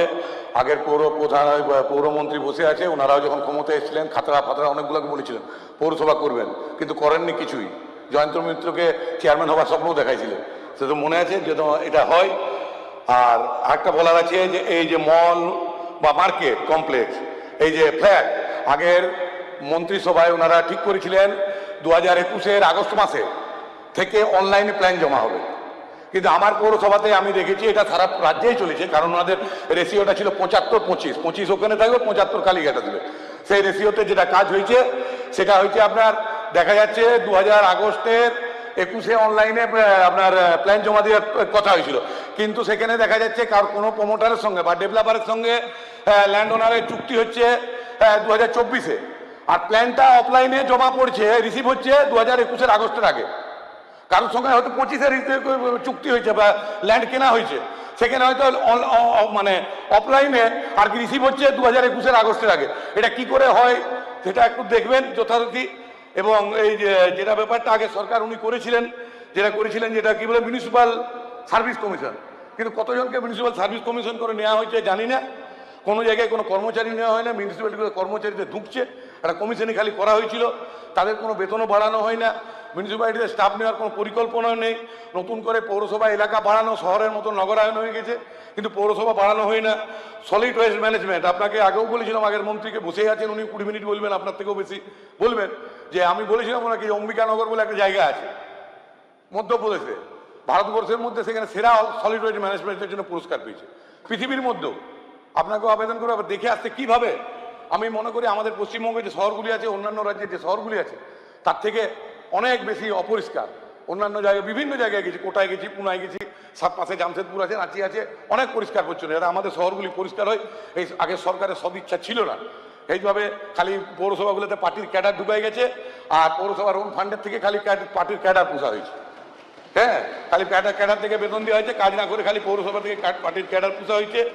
স্যানিটেশন ব্যবস্থা, আমার পুরুলিয়া শহরের মতো শহরে যেখানে অনেকেরই স্যানিটেশনে আবাস যোজনায় পায়খানা হয়েছে বা স্যানিটেশনের ঘরের ব্যবস্থা হয়েছে, তবু তাদের অভ্যাস মাঠে যাওয়া এবং কমিউনিটি টয়লেট করা বিশেষভাবে দরকার আমাদের মতো অনেক শহরগুলিতে, যেখানে এখনও মানুষের অভ্যাস আছে মাঠে যাওয়া বা বড় নর্দমায় যাওয়া। সেটা করার জন্য স্বচ্ছ ভারত মিশন থেকে এটা করা উচিত। আর যে যে জায়গায় নির্মল বাংলা লেখা আছে, আগে মুছিয়ে স্বচ্ছ ভারত মিশন লেখা উচিত। 4 টাকায় কাজ হচ্ছে, তার জন্য নামটা থাকে। আমার পুরুলিয়া শহরে জায়কার পানীয় জল, জায়কা প্রজেক্ট থেকে পানীয় জলের ব্যবস্থা হচ্ছে, কিন্তু কতদিন দিয়ে প্রতিবারই বলে এই বছরই কমপ্লিট হবে, আজ পর্যন্ত হয়নি। সেটা দেখার জন্য আপনাকে আবেদন জানাই। 1 লক্ষ আবাসন দিবেন বলেছেন, আবাসন দিবেন, সেটা ঠিক আছে, কিন্তু আগে যারা পৌরসভায় ছিল, যারা চুরি করে ভোটে জিতেছে, হ্যাঁ, যারা আমাকে ভোটে হারাইতে সিঁড়ি লাগায়, পুরুলিয়ার লোক দেখেছে যে যেখানে আপনার ছিল কি বলে এটাকে বলে স্ট্রং রুমের পিছনে সিঁড়ি লাগানো, ভোর হয়ে গেছিল, সিঁড়িটা সরাতে ভুলে গেছিল, সিঁড়িটা লাগানোর সময় ধরা পড়েছিল। এরকমভাবে সব জায়গায় জিতেছে। 1 লক্ষ আবাসন দিবেন। ওই আগের কাউন্সিলাররা সব আবাসনের ফর্ম 40,000 50,000 টাকা করে বিক্রি করেছে, কারণ শহর এলাকায় আবাসনের টাকাটা বেশি। আমি নিজে পৌরসভায় কাউন্সিলর ছিলাম, বিরোধী নেতা ছিলাম, দেখেছি। বলতে গিয়ে, প্রতিবাদ করতে গিয়ে বিরোধী নেতা এমএলএ থাকাকালীন জেলও ঢুকাইছে, ঠিক কিনা, জেলও দিয়েছেন, ঠিক আছে, অ্যারেস্ট করাইছিল। আবাসনের যেন ফর্ম না বিক্রি করতে পারে কাউন্সিলররা, সঠিক যোগ্য যারা প্রাপক তারা যেন পায়, সঠিক গরিব মানুষ যেন পায়। শহর এলাকায় 3,68,000 টাকার ঘর, 25,000 টাকা বেনিফিশিয়ারি, আর 3,43,000 টাকা, 1 মিনিট, 3,43,000 টাকা দেয়। বার্ধক্য ভাতা, বিধবা ভাতা পাচ্ছে না, সেটা যেন দেখেন। একটা কথা লাস্ট বলছি স্যার, সবুজ নগরায়ন বলেছেন, এই আগেবারও বলেছিলাম আমরা দিচ্ছি একটি গাছ মায়ের নামে, কিন্তু গাছে। মাননীয় সদস্য শ্রী দিব্যেন্দু অধিকারী, মাননীয় অধ্যক্ষ মহোদয়, আপনার 5 মিনিট। এই মহতী সদনে পশ্চিমবঙ্গ সরকারের নগর উন্নয়ন ও পৌর বিষয়ক বিভাগের মাননীয় মন্ত্রী শ্রীমতী অগ্নিমিত্রা পালের 72 নম্বর দাবির সপক্ষে আমি আপনার নির্ধারিত সময়ের মধ্যে স্বল্প কথায় শেষ করব। আপনি জানেন এই মহতী সদনে আমার 4 বার নির্বাচিত হয়ে আসার সুযোগ ঘটেছে। ভারতবর্ষের লোকসভাতেও 2 বার আমি যাওয়ার সুযোগ আমার ঘটেছে। আজকে আমি যে এলাকা থেকে নির্বাচিত, সে এলাকায় 218 এগরা আমাদের বঙ্কিমচন্দ্র চট্টোপাধ্যায় যে মহামানব, তার বন্দে মাতরম গান, তাকে ভারত সরকার স্বীকৃতি দিয়ে তার 150 বছরের গানের তার কর্মস্থল নেগুয়া এগরা বিধানসভার মধ্যেই পড়ে। তিনি তার কর্মজীবন শুরু করেছিলেন। আজকে মাননীয় মন্ত্রী আমাদের পৌর নগর বিষয়কের ব্যয় বরাদ্দে যে ধরনের অফুরন্ত সুযোগ সুবিধে এই 2.5 মাসের মধ্যে করে দেওয়ার জন্য সুযোগ করে দিয়েছেন, তাকে আমি ধন্যবাদ জানাচ্ছি। আমি ধন্যবাদ জানাচ্ছি আমাদের সরকারকে। আপনারা জানেন আমাদের দেশের যশস্বী প্রধানমন্ত্রী নরেন্দ্র মোদীজি, তিনি 14 সালে যখন ক্ষমতায় আসেন, তিনি সারা ভারতবর্ষের শহরাঞ্চল নগরাঞ্চলকে একটা উন্নততর আধুনিক শহরে নিয়ে যাওয়ার ব্যবস্থা করেছিল। দুর্ভাগ্যজনকভাবে এ রাজ্যে যারা শাসকের ভূমিকা পালন করে গেছে, তারা সমস্ত পৌরসভাগুলোকে, যে কথা একটু আগেই সুদীপবাবু বলেছিলেন,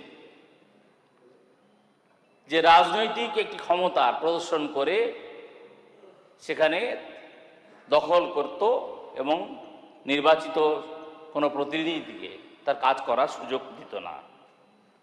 আজকে আমরা গর্বের সাথে জানাচ্ছি আমাদের পশ্চিমবঙ্গের ইতিহাসে জলবায়ু সহনশীল নিকাশি ব্যবস্থা মাননীয় মন্ত্রী তার এই বাজেট প্রস্তাবনার মধ্যে রেখেছেন।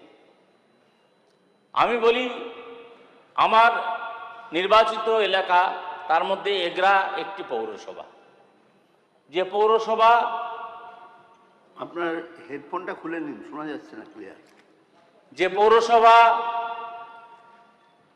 2002 সালে স্থাপিত হয়, সেই এগরা পৌরসভা আজকে যে অবস্থায় দাঁড়িয়ে আছে, সেই পৌরসভার আধুনিক অবস্থায় নিয়ে আসার জন্য মাননীয় মন্ত্রীর কাছে এই বাজেট প্রস্তাবনার মধ্যে তিনি রেখেছেন। আস্তে আস্তে নিশ্চিতভাবে আমরা সে লক্ষ্যে পৌঁছব। আমি আরেকবার কৃতজ্ঞ চিত্তে আপনি স্মরণ করছি, এই কারণেই যে আমরা এই মহান দেশের নাগরিক হিসেবে যার নেতৃত্ব আমাদের বিভিন্ন জায়গায়, বিভিন্ন শহরের বিভিন্ন পকেট ফরেস্ট এবং জলাভূমি, যে জলাভূমিকে কেন্দ্র করে বহু ঘটনা ঘটছে, আমাদের রাজ্য সরকার নিশ্চিতভাবে সেদিকে এই বাজেটেও তার ব্যবধান রেখে গেছেন। গ্রিন এনার্জির কথা বলা হয়েছে। এই গ্রিন এনার্জির মাধ্যমে যে আমরা কার্বন নিঃসরণ কমাতে সৌর শক্তির উপর অভূতপূর্ব জোর দিয়েছি।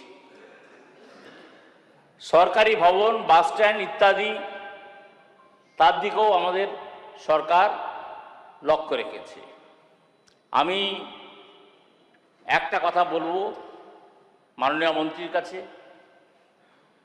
আগামী দিন যে নতুন দিন এসেছে এবং সেই দিনে এগরার মতো একটা ছোট শহর, যে শহর আমাদের জেলা পূর্ব মেদিনীপুর জেলা। মাননীয় সদস্য, আপনার সময় পার হয়ে গেছে। স্যার এক মিনিট স্যার, পূর্ব মেদিনীপুর জেলা স্যার, এই জেলায় হলদিয়ার মতো ইন্ডাস্ট্রিয়াল শহর আছে।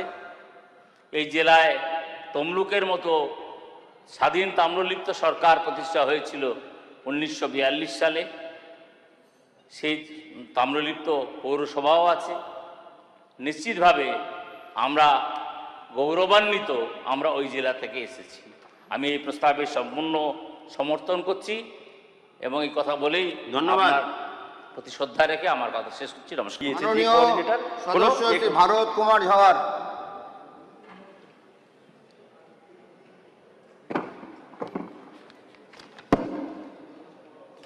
মাননীয় অধ্যক্ষ মহোদয়, গণতান্ত্রিক ব্যবস্থার মন্দির এই সদনে আজ মাননীয় মন্ত্রী শ্রীমতী অগ্নিমিত্রা পাল মহোদয়া কর্তৃক পেশ করা আরবান ডেভেলপমেন্ট ও মিউনিসিপ্যাল অ্যাফেয়ার্স দপ্তরের জন্য পেশ করা 2026-27 বৎসরের বাজেটের 72 নম্বর দাবি অনুমোদনের সপক্ষে আজ আমাকে বলতে সুযোগ দেওয়ার জন্য আপনাকে অনেক অনেক ধন্যবাদ এবং কৃতজ্ঞতা জানাচ্ছি। আমি প্রথমবারের সদস্য, ভুলভ্রান্তি হলে নিজ গুণে মার্জনা করবেন।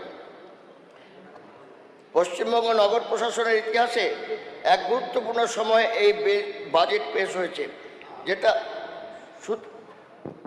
যেটা শুধুমাত্র রাস্তা, নিকাশি, পানীয় জল সরবরাহ, গরিব মানুষের জন্য আবাসন, পরিচ্ছন্ন পরিবেশ ইত্যাদির জন্য তা নয়। অর্থ বরাদ্দ হয় জনগণের অর্থে বাস্তবসম্মত, পরিকল্পিত, স্বচ্ছভাবে সম্পদ ও অর্থের যথাযথ ব্যবহার। এই বাজেটে 1300 কোটি টাকা বৃদ্ধি করা হয়েছে এবং 9টা নতুন পৌরসভার প্রস্তাব রাখা হয়েছে। এটা খুবই ভালো হয়েছে। এর সঙ্গে আরও 2-1টা জায়গা যেগুলো সত্যি এরকম হওয়া উচিত ছিল, হলে আরও ভালো হতো। যাই হোক, যেটা সিদ্ধান্ত হয়েছে খুবই ভালো হয়েছে। 1 বছরের মধ্যে এই যে বর্জ্য পৃথকীকরণ, এটা 1 বছরের মধ্যে একদম 100% করা হবে। 1 বছরের মধ্যে 1 লক্ষ নতুন আবাসন ইউনিট তৈরি হবে। এবং সবথেকে বড় কথা, যে মা আহার চলছে, এটা খুবই ভালো চলছে, সকলের প্রশংসা পাচ্ছে। খালি একটাই আমার প্রস্তাব আছে, এটা বসিয়ে খাওয়ানো হলে, আমার বেলডাঙায় বসিয়ে খাওয়ানো হয় এবং খুবই ভালো চলে। বসিয়ে খাওয়ানো হলে খুব ভালো হয়। স্যানিটেশন কর্মীদের নিরাপত্তা ও মর্যাদা রক্ষার্থে যথাযথ ব্যবস্থা নেওয়া হবে বলা হয়েছে। আর ব্যবহৃত জল যেখানে বেরোয় তার জন্য ট্রিটমেন্ট প্ল্যান্ট করা হচ্ছে, প্রস্তাব এসেছে, আমাদেরও প্রস্তাব এসেছে। এটা খুব ভালো একটা ব্যবস্থা হবে আশা করছি। এই অল্প সময়ের মধ্যে বলার অনেক কিছু ছিল, কিন্তু সময় কম। আমি 2-1টা জিনিস উল্লেখ করব দৃষ্টি আকর্ষণের জন্য আমাদের মাননীয় মন্ত্রীর কাছে। যে সরকারের স্যালারি 85% দেয় কর্মীদের, কিন্তু পেনশন আবার 40% দেয়, আর গ্র্যাচুইটি একেবারেই দেয় না। এই ক্ষেত্রে ভাববেন কিভাবে ছোট ছোট মিউনিসিপ্যালিটি, আমারটা ক্যাটাগরি মিউনিসিপ্যালিটি, এখানে ভাত আনতে পান্তা ফুরিয়ে যায়। যাই হোক, এটা ভাববেন। এই যে জল নিকাশি, একটা ছোট শহরকে চারিদিকে গ্রাম, জল নিকাশি যদি গ্রামের মধ্যে দিয়ে বেরোয়, এখানে যদি একটা সমন্বয়ের ব্যবস্থা হয় খুব ভালো হয়। নাহলে গ্রামের মধ্যে দিয়ে যেই বের করতে যায় সব দখল হয়ে যাচ্ছে, বন্ধ করে দিচ্ছে। এটা দেখবেন। বিদ্যুতের ব্যাপারে একটা জিনিস আমি বলি, 11টা মিউনিসিপ্যালিটিতে, পৌরসভায় পশ্চিমবঙ্গে 11টা মিউনিসিপ্যালিটিতে ESL সেন্ট্রাল গভর্নমেন্টের একটি আন্ডারটেকিং বৈদ্যুতিক ব্যবস্থা, আপনার সময় শেষ হয়েছে। বৈদ্যুতিক ব্যবস্থা চালাচ্ছে, খুবই ভালো চালাচ্ছে। ওদেরকে যদি 7 বছর করে মেনটেন্যান্স ওরা করে, সেটা করলে খুবই ভালো হয়। এই কথা বলে আমার বক্তব্য শেষ করলাম। ধন্যবাদ।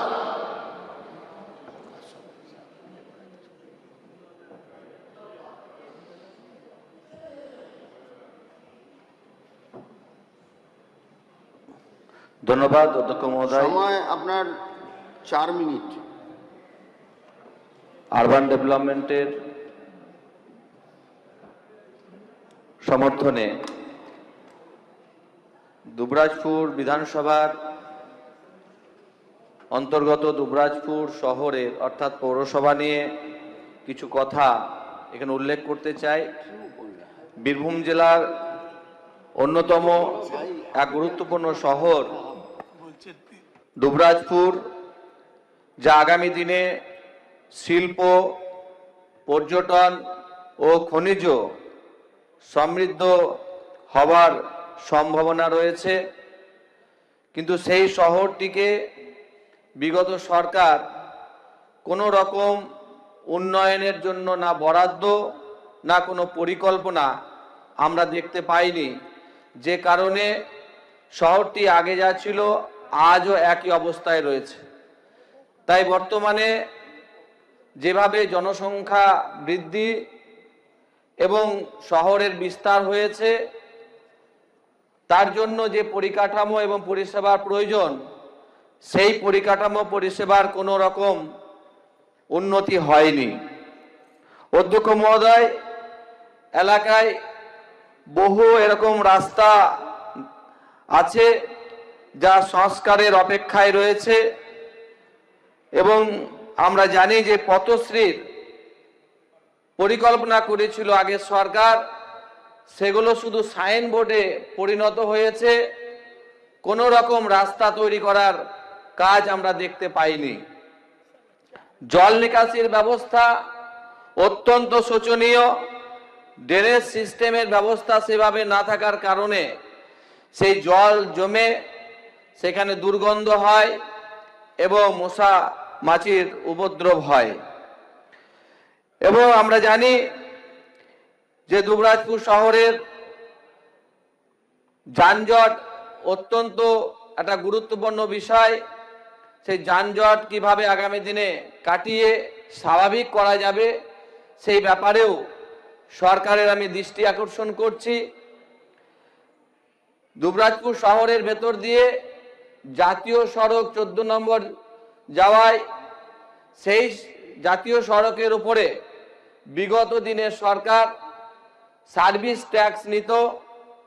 এই বিষয়ে যখন মন্ত্রী মহোদয়ের কাছে জিজ্ঞাসা করেছিলাম, তিনি কোনো উত্তর সেভাবে দিতে পারেননি। কারণ জাতীয় সড়কের উপরে টোল ট্যাক্স নেওয়াটা আমার মনে হয় অন্যায় এবং সেই কাজ বিগত পৌরসভা করেছেন, তার তদন্ত হওয়া প্রয়োজন আছে। যেভাবে গতকালকেও দেখলাম জন্ম মৃত্যুর শংসাপত্র নিয়ে প্রত্যেকটা পৌরসভাতে যে ইনভেস্টিগেশন টিম গিয়েছিল, একইভাবে অন্যান্য বিষয়ের ক্ষেত্রেও নিয়োগ থেকে শুরু করে যারা বিভিন্নভাবে পৌরসভার বিভিন্ন সুযোগ সুবিধা নিয়েছে শুধু রাজনীতির কারণে, সেই বিষয়েও হস্তক্ষেপ দাবি করছি। একইভাবে দুবরাজপুর পৌরসভা, যেখানে একদিকে পর্যটনের সম্ভাবনা রয়েছে, মামা বাগনা পাহাড়, সেটিরও উন্নতিকরণ করা। এছাড়া সেখানে কোনো আপনার সময় চিলড্রেন শেষ। পার্ক নেই বা কোনো সুপার মার্কেট সেভাবে নেই।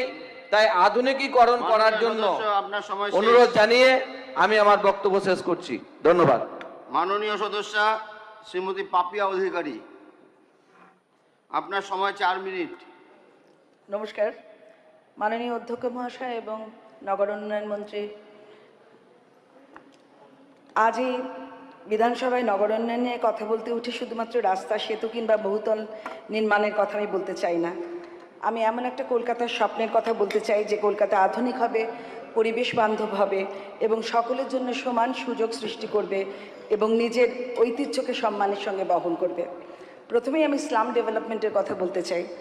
যে বসতি বহু জায়গা নিয়ে পড়ে আছেন সমস্ত টালিগঞ্জ বিধানসভায়, সেগুলো যদি স্মার্ট ভার্টিক্যালস করা যায় এবং সম্প্রতি ওয়ার্ক অর্ডার পাওয়া পাইপ বস্তির পাওয়া গেছে, সেখানেও যদি করে দেওয়া যায় তাহলে প্রচুর জায়গা বাঁচবে এবং যে জায়গাটি বাঁচবে সেই জায়গায় অন্য অনেক কিছু করা যায়, যেখানে সরকারের রেভিনিউ পাওয়া যায়। এবং যে বসতিতে যারা এখন থাকেন তারা যদি স্মার্ট ভার্টিক্যালসে থাকেন তাহলে তাদের জীবনযাত্রা অনেক উন্নত হবে। এবার ওয়াটার হারভেস্টিং সেভাবে এখানে হচ্ছে না। প্রতিদিন যে জলের এত অপচয় হয়, নানা রকম স্নানের জল বা অন্যান্য যে কোনো জল, সেটা যদি আবার ভূগর্ভে পাঠানো যায় তাহলে পলিটাও থাকে এবং গ্রিন এনার্জি সাবস্টেনশিয়েট করা যায়। এবার রেইন ওয়াটার হারভেস্টিং এখনও সেটাও চালু হয়নি কলকাতায়। একইভাবে বৃষ্টির জল মাটির নিচে যদি পাঠানো যায় বা জলাধার ক্রিয়েট করে তার মধ্যে জল যদি প্রিজার্ভ করা যায়, সেটি জলসম্পদ উন্নয়ন মন্ত্রককে আমরা আগ্রহ প্রকাশ করব তার দিকে তাকাতে। এবং পুরো কলকাতা শহরকে যদি সোলার প্যানেলাইজ করা যায় তাহলে গভর্নমেন্ট অফিস থেকে শুরু করে আমাদের রাস্তার আলো বা ডোমেস্টিক লাইটের এত যে রেকারিং কস্ট, সব থেকে বেশি বিদ্যুতের কস্ট আমাদের কলকাতায়, সেটাও ঠিক করা যাবে। আর টালি নালা, মা গঙ্গাকে, আদি গঙ্গাকে নালা বলা হচ্ছে। আমাদের টালিগঞ্জ যেখানে শেষ হচ্ছে সেখানে সোনারপুর উত্তর শুরু হয়। সেখানে পূর্ববর্তী সরকার পয়সা খেয়ে ইল্লিগাল এনক্রোচমেন্ট বসিয়ে দিয়েছিলেন।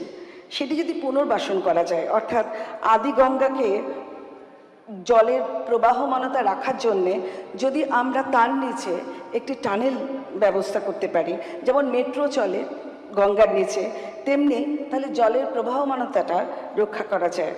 তাই এখন যেমন ওখানে অনেক ডেঙ্গু বা দুর্গন্ধ, সেটাও সরানো যাবে। টালিগঞ্জ শুধু দক্ষিণ কলকাতার একটি বিধানসভা কেন্দ্র নয়, এটি আমাদের সাংস্কৃতিক একটি গুরুত্বপূর্ণ কেন্দ্র। তাই বাংলা চলচ্চিত্র জগতের প্রাণকেন্দ্র এই টালিগঞ্জ। সেখানে প্রতিদিন হাজার হাজার মানুষের উন্নত, নিরাপদ, সুন্দর জীবনের স্বপ্ন দেখেন। সেই স্বপ্ন পূরণ করার দায়িত্ব আমাদের এই সরকারের। তাই রাস্তা দীর্ঘদিন ধরে খোঁড়াখুঁড়ি, যানজট এবং নাগরিক পরিষেবার অভাবে আমাদের টালিগঞ্জ ইন্ডাস্ট্রিও ধুঁকছে। সেটারও যদি আমরা প্রপার টয়লেটিং সিস্টেম বা ঠিকঠাক মতো যদি আমরা আমাদের স্টুডিওগুলোকেও যদি প্রপার পুনর্বাসন দিতে পারি তাহলে সব থেকে ভালো হয়। নমস্কার, ধন্যবাদ। মাননীয় সদস্যা শ্রীমতী সর্বরী মুখার্জি, আপনার সময় 4 মিনিট। মাননীয় অধ্যক্ষ মহোদয়, মাননীয় মন্ত্রী মহোদয়, মহোদয়াগণ এবং আমার বিধায়ক বন্ধুরা, পশ্চিমবঙ্গের ভূমি সংস্কার দেশের ইতিহাসের একটা অন্যতম সফল সামাজিক অর্থনৈতিক সংস্কার কর্মসূচি। আমরা জানি 1953 সালের West Bengal estate acquisition act এবং 1955 সালের ওয়েস্ট বেঙ্গল ল্যান্ড রিফর্মার্স অ্যাক্টের মাধ্যমে জমিদারি প্রথার অবসান ঘটিয়ে উদ্বৃত্ত জমি সরকারকে ন্যস্ত করা হয়। কিন্তু বর্তমান পরিস্থিতি কি? পশ্চিমবঙ্গের বিভিন্ন প্রান্তে, বিশেষত শহর ও শহরতলির বিস্তীর্ণ এলাকায় বহু সরকারের ন্যস্ত ও পাট্টা জমি দীর্ঘদিন ধরে অব্যবহৃত অবস্থায় রয়েছে। একই সঙ্গে বহু পরিবার 20, 30, এমনকি 40 বছরেরও বেশি সময় ধরে সেখানে বসবাস করছে। তারা নিজেদের সঞ্চিত অর্থে বসতবাড়ি নির্মাণ করেছেন, কিন্তু জমির আইনগত বৈধতা না থাকায় বিদ্যুৎ, পানীয় জল, পৌর কর সহ বিভিন্ন সরকারি পরিষেবায় স্থায়ী ও আইনগত স্বীকৃতি নিশ্চিত হয়নি। ফলে বাসিন্দারা প্রতিনিয়ত অনিশ্চয়তা, নিরাপত্তাহীনতা জীবনযাপন করছেন। একই সঙ্গে জমির আইনগত স্বীকৃতি না থাকায় সরকার ও ভূমি রাজস্ব কর সংশ্লিষ্ট অন্যান্য সরকারি প্রাপ্য রাজস্ব থেকে বঞ্চিত হচ্ছে। এই দীর্ঘস্থায়ী অনিশ্চয়তা কেবল একটি প্রশাসনিক সমস্যা নয়, এটি সামাজিক অর্থনৈতিক জটিলতারও অন্যতম কারণ। দীর্ঘদিন ধরে জমির এই অনিশ্চয়তা অবস্থাকে কেন্দ্র করে বিভিন্ন সময় সাধারণ মানুষের কাছ থেকে নানাবিধ অভিযোগ উঠে এসেছে।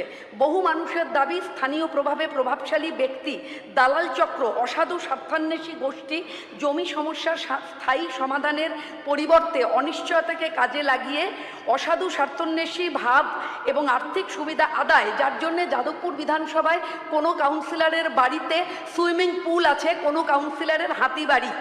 সুতরাং আমরা জানি যে কেন এই উদ্যোগ জরুরি।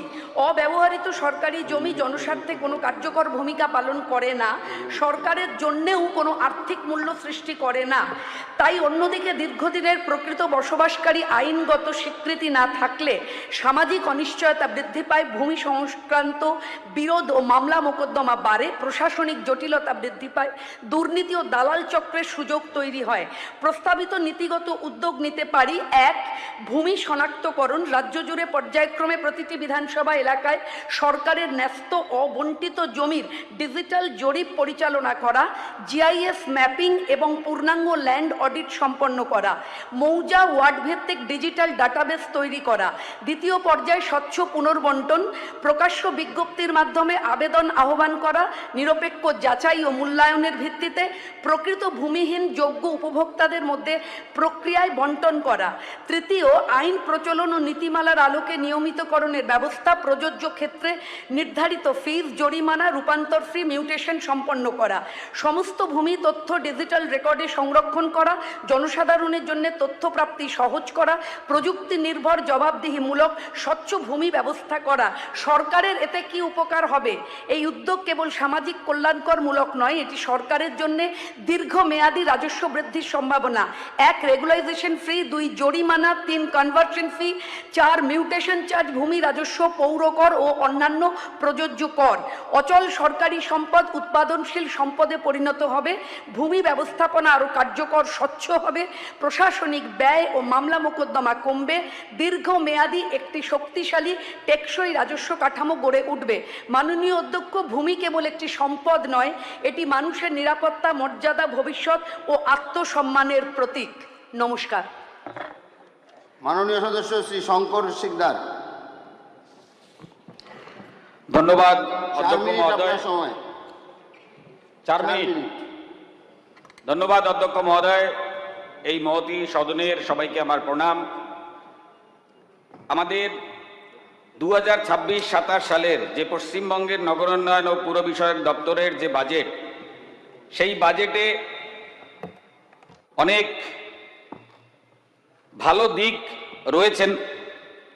এই বাজেটের মাধ্যমে যেমনি আরবান ল্যান্ডসলিং পুনর্বিবেচনা করা হয়েছে এবং এই পুনর্বিবেচনার মাধ্যমে যে শহরের অধিকৃত জমি এবং পড়ে থাকা জমি সেগুলো ব্যবহার করার জন্য ল্যান্ড ব্যাংক তৈরি করা হয়েছে। 5,000 কোটি টাকার ইনভেস্টমেন্ট প্রমোশন ফ্রেমওয়ার্ক তৈরি করা হয়েছে। 100 কোটি টাকার উপরে কেউ ইনভেস্টমেন্ট করলে সিঙ্গেল উইন্ডো প্ল্যান তৈরি করা হয়েছে এবং ক্ষমতার বিকেন্দ্রীকরণের মাধ্যমে নতুন পুরসভা এবং ইত্যাদির মাধ্যমে প্রান্তিক মানুষের কাছে যে পরিষেবা, সেই পরিষেবা পৌঁছে দেওয়ার কাজ আমাদের এই বাজেটের মধ্যে হয়েছে। তার জন্য আমি ধন্যবাদ জানাই আমাদের অর্থমন্ত্রী এবং আমাদের মাননীয় মুখ্যমন্ত্রীকে। কিন্তু যেহেতু আমি কলকাতায় থাকি, তাই কলকাতার কিছু বিষয় না বললেই নয়। কলকাতার কর্পোরেশন এক সময়ের এই ঐতিহ্যবাহী কর্পোরেশনের একটা সময় নাম হয়ে গেছিল কর্পোরেশন নয়, চোরপোরেশন। কারণ এই কর্পোরেশনে এত দুর্নীতি যে দুর্নীতির কোনো সীমা ছিল না। আমি যে বিধানসভায় আছি সেই বিধানসভার 143 নম্বর ওয়ার্ডে একটি জলের ট্যাঙ্ক তৈরি করা হয়েছে। সেই জলের ট্যাঙ্কের জমি যে কৃষকের কাছ থেকে নেওয়া হয়েছে, না তাকে টাকা দেওয়া হয়েছে, সেই জলের ট্যাঙ্ক ত্রুটিযুক্ত জলের ট্যাঙ্ক, যেটা ব্যবহার পর্যন্ত করা যাচ্ছে না।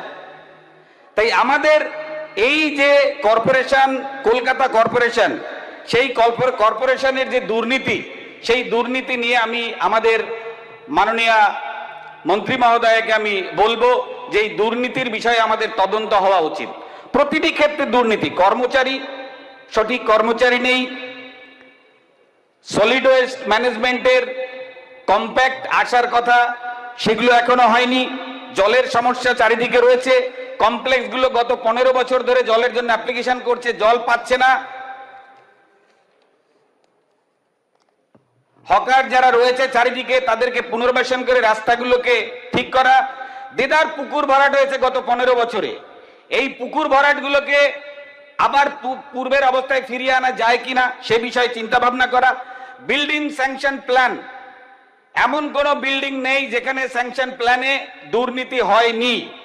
এবং সবথেকে বড় বিষয় যে জলের সমস্যা, drainage system, underground drainage system, সেই ড্রেনেজ সিস্টেম যে যে সংস্থাগুলো করেছে, কেইআইপি এবং কেএমডিএ, যেখানে যেখানে যারা করেছেন, প্রতিটি ক্ষেত্রে এই সঠিকভাবে প্ল্যানিং না থাকার কারণের জন্যে এডিবি ব্যাংকের থেকে পয়সা নিয়ে করা হয়েছে, কলকাতা কর্পোরেশনের পয়সায় খরচা করা হয়েছে, কিন্তু জলের যে সমস্যা রয়েছে সেই সমস্যার সমাধান হয়নি।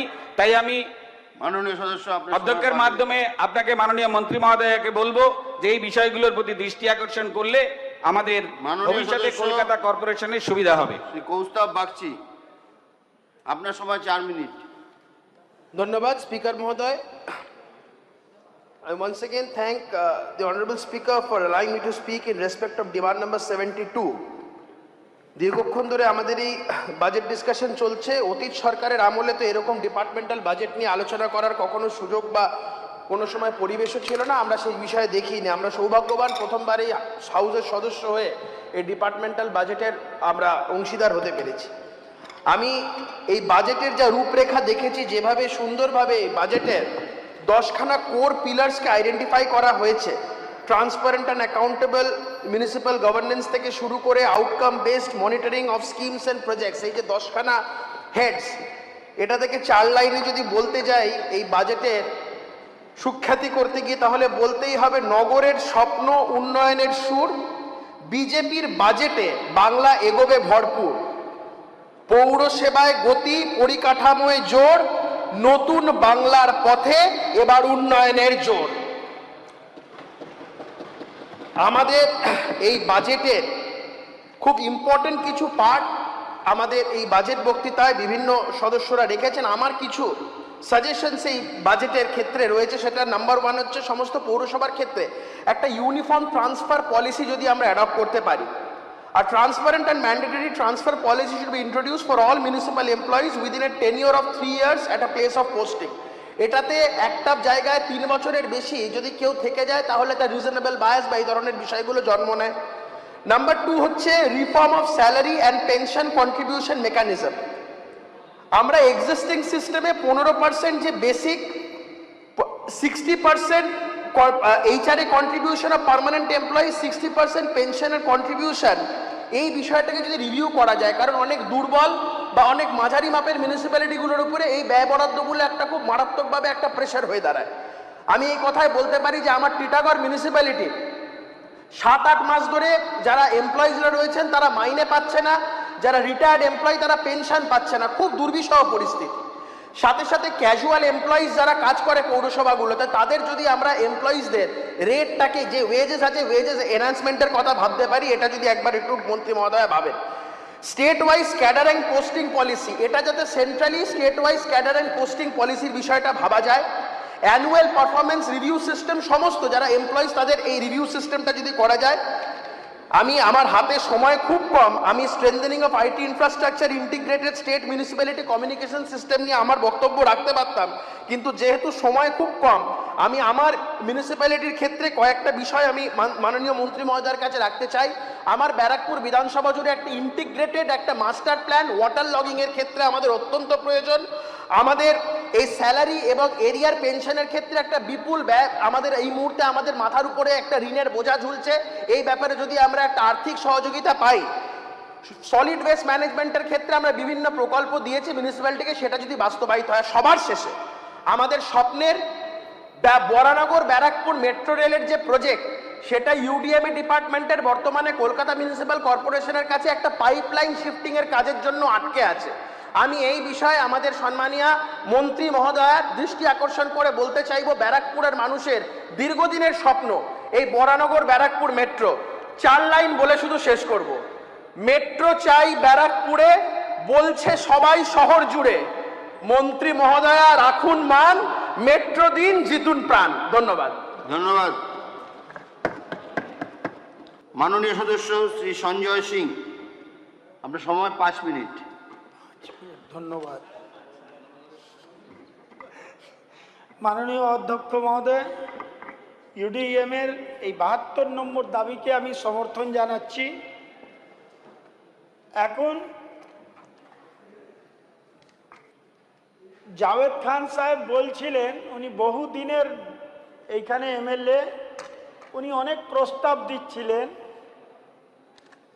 আমার তো একটা কথা হলো যে এই 15 বছর ধরে যদি উনি এই প্রস্তাবটা দিতেন তাহলে মেয়র সাহেবের পাশেই বসে আছেন, খুব ভালো হতো। তাহলে আমরা এই কলকাতা পুলিশের যে সুনাম আর আমাদের হাওড়া কর্পোরেশনের ঐতিহ্য দুটোই বানিয়ে রাখতাম, কিন্তু দুটোই এখন কোন পজিশনে আছে? যে ধাপা গ্রাউন্ডের আপনি কথা বলছেন যে এত ম্যাট্রিক টান পড়তো, তো এই 15 বছরে অন্তত এই কাজটাই আপনারা করে দিতেন। আমরা তো এখন 2 মাস ধরে আমরা এই কাজটাকে পেয়েছি, আমরা নিশ্চয়ই করব। আর আপনারা দেখবেন মানুষ আগে যখন 15 বছর আগে যা পরিস্থিতি ছিল শহরের জল নিকাশি জঞ্জাল নিয়ে, আজকেও কিন্তু আমরা সেই জায়গায় দাঁড়িয়ে আছি। আজকেও বৃষ্টি হলে সেই পজিশনে পুরো কলকাতা, হাওড়া, আমাদের শিলিগুড়ি সব জায়গায় সেই সেম অবস্থা আছে।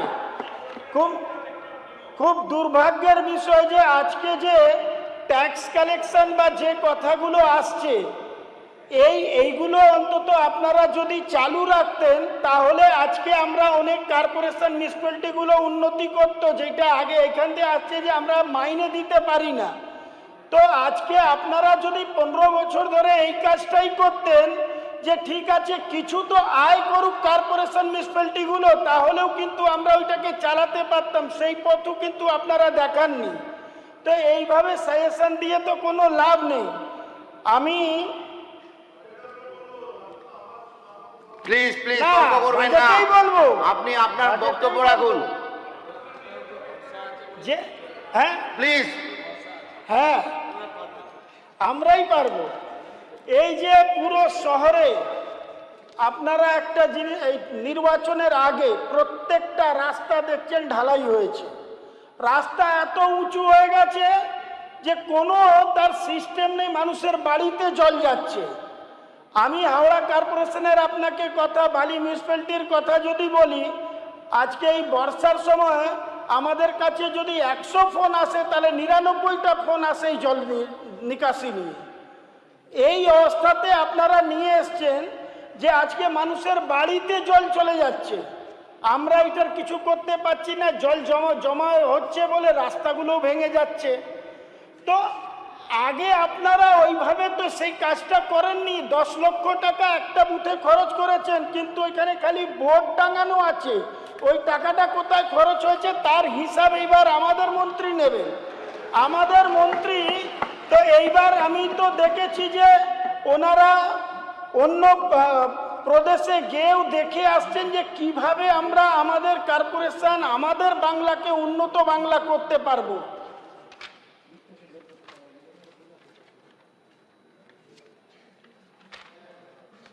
আমি কিছু সাজেশন দেব। আমাদের যে সাজেশন, পয়সা না না সাজেশনে আমাদের এইখানে সঞ্জয়জি 1 মিনিট, আপনাকে আমি আরো এক্সট্রা 1 মিনিট দেবো সাজেশনের জন্য। এই যে নিউ টাউনে ইতিমধ্যে স্ট্রিট ফুড ভেন্ডার নিয়ন্ত্রণের যে ব্যবস্থা চালু রয়েছে, তাই নতুন প্রস্তাব দেওয়ার পরে এই মডেলটি কলকাতা পুরসভায়, শিলিগুড়ি, আসানসোল, দুর্গাপুর, হাওড়া কর্পোরেশনেও এইটাকে করা উচিত, আর এর জন্য বাজেট বরাদ্দ করা উচিত। আমাদের পশ্চিমবঙ্গে বর্তমানে ইভি চার্জিং পরিকাঠামো দেশের মধ্যে প্রায় 15তম স্থানে রয়েছে। তাই রাজ্য সরকারের গঠিত ইভি অ্যাক্সিলারেটর সেল এই মাধ্যমে কলকাতা, আসানসোল, আমাদের কলকাতা দীঘা করিডোর দ্রুতগতিতে চার্জার স্থাপনা করে 2027 সালের মধ্যে পশ্চিমবঙ্গের দেশের মধ্যে 10টি রাজ্যের মধ্যে আমরাও আসতে পারি। আমাদের কেন্দ্রীয় স্মার্ট সিটি মিশন কার্যরত সমাপ্ত হয়ে দুর্গাপুর, কল্যাণী ও খড়গপুরের জন্য পৃথক রাজ্য স্তরের অর্থায়ন মডেল অর্থাৎ AKIC এর সঙ্গে যুক্ত একটি শিল্পনগর উন্নয়ন তহবিল গঠন করা উচিত। আমাদের ফ্লোর এরিয়া,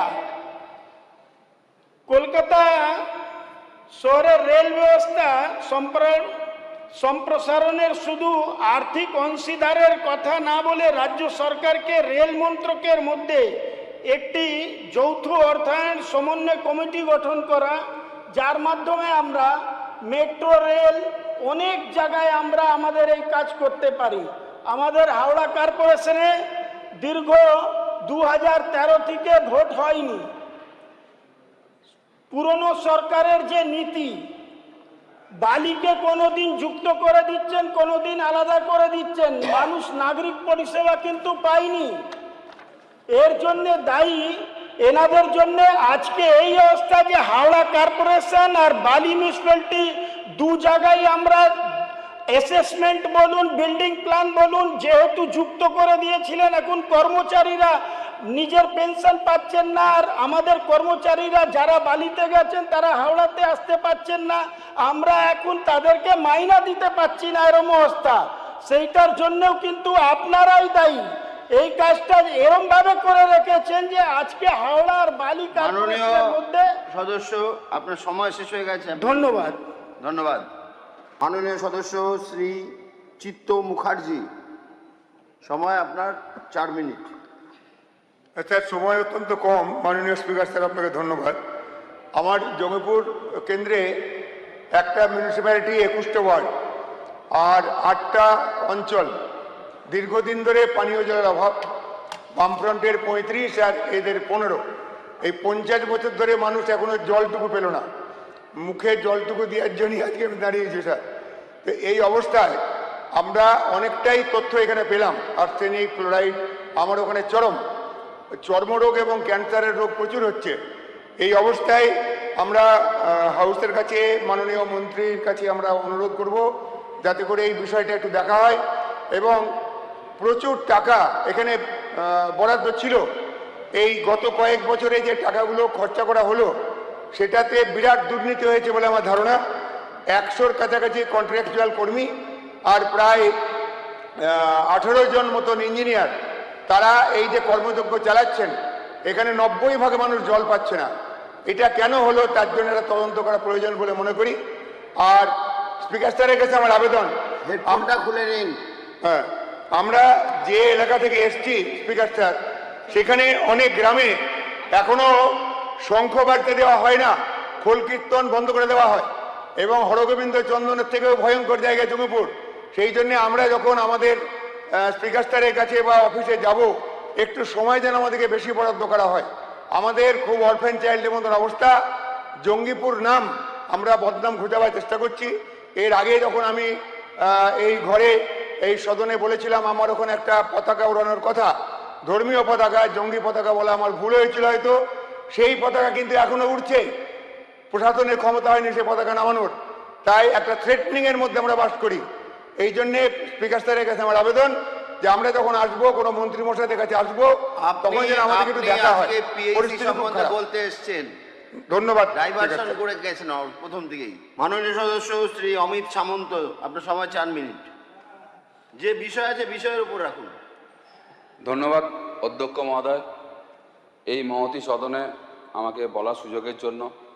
আমতার লক্ষ মানুষের বিশ্বাস আর আশীর্বাদকে পাথেয় করে যখন বাংলার এই সর্বোচ্চ প্রতিষ্ঠানে এই সদনে বলার সুযোগ পেয়েছি, একদিকে যেমন খুব আনন্দ এবং গর্ববোধ করছি, অন্যদিকে তেমন লজ্জার গ্লানিতে মাথা হিট হয়ে যাচ্ছে। তার কারণ হলো, যে মানুষ সে জীবনে অপরিহার্য জল, কিন্তু সেই জল নিয়ে যেভাবে পার্বত্য প্রমাণ দুর্নীতি হয়েছে, এবং সেই দুর্নীতি শুধুমাত্র দুর্নীতি না, এটা চরম ডাকাতির মানপত্র মাত্র। কিন্তু কি আক্ষেপ জানেন অধ্যক্ষ মহোদয়, এই যে সময় ও আঙ্গিকে এই পাহাড় প্রমাণ দুর্নীতি হয়েছে, এবং সেই প্রাতিষ্ঠানিক দুর্নীতির সেই পিএসই ডিপার্টমেন্টের মন্ত্রী ছিলেন আমাদের এই হাওড়া জেলার বলিষ্ঠ নেতা সম্মানীয় পূর্ব মন্ত্রী মহাশয়। কিন্তু আমি সেই হাওড়া জেলারই কনিষ্ঠ বিধায়ক হিসাবে এই দুর্নীতি নিয়ে বলার সুযোগ পেয়ে খুবই বেদনা হতো। এবং আপনাদের কাছে বলতে চাই যে কেন্দ্রীয় সরকার এই জল জীবন মিশন প্রকল্পে 2019 থেকে 2025 অবধি 24,695 কোটি টাকা বরাদ্দ করেছিল। কিন্তু এই যে প্রাপ্ত অর্থ কিন্তু পুরোটা কিন্তু প্রদান করা যায়নি, করেছিল 13,027 কোটি টাকা। এর একটাই কারণ, চুরি, দুর্নীতি, আর তার ফলস্বরূপ এই যে বরাদ্দকৃত অর্থ বন্ধ। কারণ মহোদয় জানেন, যে কালীঘাটে টালির চালা সব চোরদের পাঠশালা, এই মন্ত্রেই দীক্ষিত হয়ে যেভাবে এই গ্রামীণ স্তরে 30 স্তরীয় পঞ্চায়েতে চতুস্তরীয় লুট হয়েছে এবং সেই লুট যদি আমরা দেখি পিএইচই ডিপার্টমেন্টে প্রথমে টেন্ডার দুর্নীতি, যার নায়ক ছিল জেডপি সদস্য আর বিধায়কগণ। এরপর হলো কাজের ক্ষেত্রে নিম্নমানের সামগ্রী প্রদান, যার হতা পঞ্চায়েত সমিতির সদস্যগণ। এরপর কলের ট্যাপকে বাড়ি অবধি পৌঁছে দেওয়ার সময় যে দুর্নীতি করতো সেই সময় পঞ্চায়েতের প্রধান এবং পঞ্চায়েতের সদস্যবৃন্দ। এবং এরপর কল আছে জল নাই, এই ধরনের দুর্নীতি, মানে বাড়িতে কলের পাইপ গেছে, কলের ট্যাপ গেছে, কিন্তু জল যায়নি এবং সেই জল যাওয়ার জন্য পাড়ার লোকাল তৃণমূল নেতাদের দুর্নীতি। এই 4 দুর্নীতি পেরিয়ে যদিও বা বাড়িতে বাড়িতে কল পৌঁছালো, কিন্তু সেটা সর্বত্র পৌঁছায়নি। তার কারণ আমাদের কালীঘাট অবধি তার প্রপার টাকা, তার যে টাকা পৌঁছায়নি। আপনিও মহোদয় জানেন যে কোচবিহার থেকে কালীঘাট কিংবা কাঁথি থেকে কালীঘাট কিংবা কাকদ্বীপ থেকে কালীঘাট, এই যে পশ্চিমবঙ্গে এতটা দূরত্ব পেরিয়ে এতগুলো ডিভাইডারের টাকা ডিস্ট্রিবিউশন হয়েছে, এতগুলো ডিভাইডারের টাকা দুর্নীতি হয়েছে, যে তার প্রপার হিসেব পূর্ববর্তী মন্ত্রকের যিনি আমাদের মন্ত্রী মহোদয় ছিলেন তিনি দিতে পারেন, তার দপ্তর দিতে পারেননি বলে তাই বরাদ্দ বন্ধ ছিল। কিন্তু তার চরম পরিণতি ভোগ করেছে কারা? সেই বাংলার মায়েরা, সেই বাংলার মানুষেরা যারা মা মাটি মানুষের সরকারের কথা বলতো, সেই মা মাটি মানুষকে বঞ্চিত করে রেখেছিল এই দপ্তরের সংশ্লিষ্ট আধিকারিক এবং মন্ত্রীবৃন্দরা। এবং আমি আপনার মাধ্যমে বলতে চাই, যখন আমার বিধানসভা প্রান্তিক সমাজের, গ্রামীণ সমাজের মানুষের বিধানসভা, যখন আমি বিধানসভায় ভোট প্রচারে গিয়ে দেখেছি যে গ্রামীণ স্তরে যেভাবে মায়েরা পুকুরের ডোবা জলে মাছ বা তারা শাক সবজি যখন পরিষ্কার করতো, মানে মাছ বাঁচতো পুকুরের খোলা জলে, এবং সেই মাছ এবং শাকসবজি খেয়ে কিন্তু আমাদের রান্না করতো সেই মায়েরা, কিন্তু সেই অস্বাস্থ্যকর পরিবেশের মধ্যে কিন্তু বাচ্চাদের শরীর খারাপ হতো। কিন্তু এই যে তৃণমূলের নেতারা, তারা কিন্তু একটা সেই জায়গা থেকে তারা বিলং করতো না, তো তার পরিণতি এবং তার ফল কিন্তু পেয়েছে তাই বিগত বিধানসভা নির্বাচনে। এবং আপনার সময় শেষ হয়েছে একটু, এবং এই প্রসঙ্গে এবার বক্তব্য রাখতে অনুরোধ করছি মাননীয় সদস্য শ্রী ধ্রুব সাহা মহাশয়। আপনার সময় 5 মিনিট। ধন্যবাদ মাননীয় স্পিকার স্যার, আপনি আমাকে বলতে দিয়েছেন। মাননীয় স্পিকার স্যার, দেশের প্রধানমন্ত্রী যশস্বী নরেন্দ্র মোদীজি জল জীবন মিশনের মাধ্যমে প্রতি বাড়িতে নলের মাধ্যমে কল আর কলের মাধ্যমে জল এই ব্যবস্থা করেছিলেন এবং 2024 সালের ডিসেম্বরের শেষ দিন পর্যন্ত পশ্চিমবাংলা সহ ভারতবর্ষের প্রতিটি জায়গায় প্রতিটি ঘরে জল পৌঁছে যাওয়ার কথা। কিন্তু অত্যন্ত দুর্ভাগ্যের বিষয়, রাজ্যের সরকার শুধুমাত্র নিজেদের ঈর্ষার কারণে, কম্পিটিশন মানসিকতার কারণে পশ্চিম বাংলায় প্রতিটি ঘরে জল পৌঁছায়নি, প্রতিটি ঘরে কলের নলের জল পৌঁছায়নি। আমরা আশা করছি নতুন সরকার এসছে, আমাদের এই দপ্তরের মাননীয় মন্ত্রী, উদ্যমী মন্ত্রী আছেন, দিনরাত পরিশ্রম করছেন, ওনার উদ্যোগে এই কাজ সচল হবে।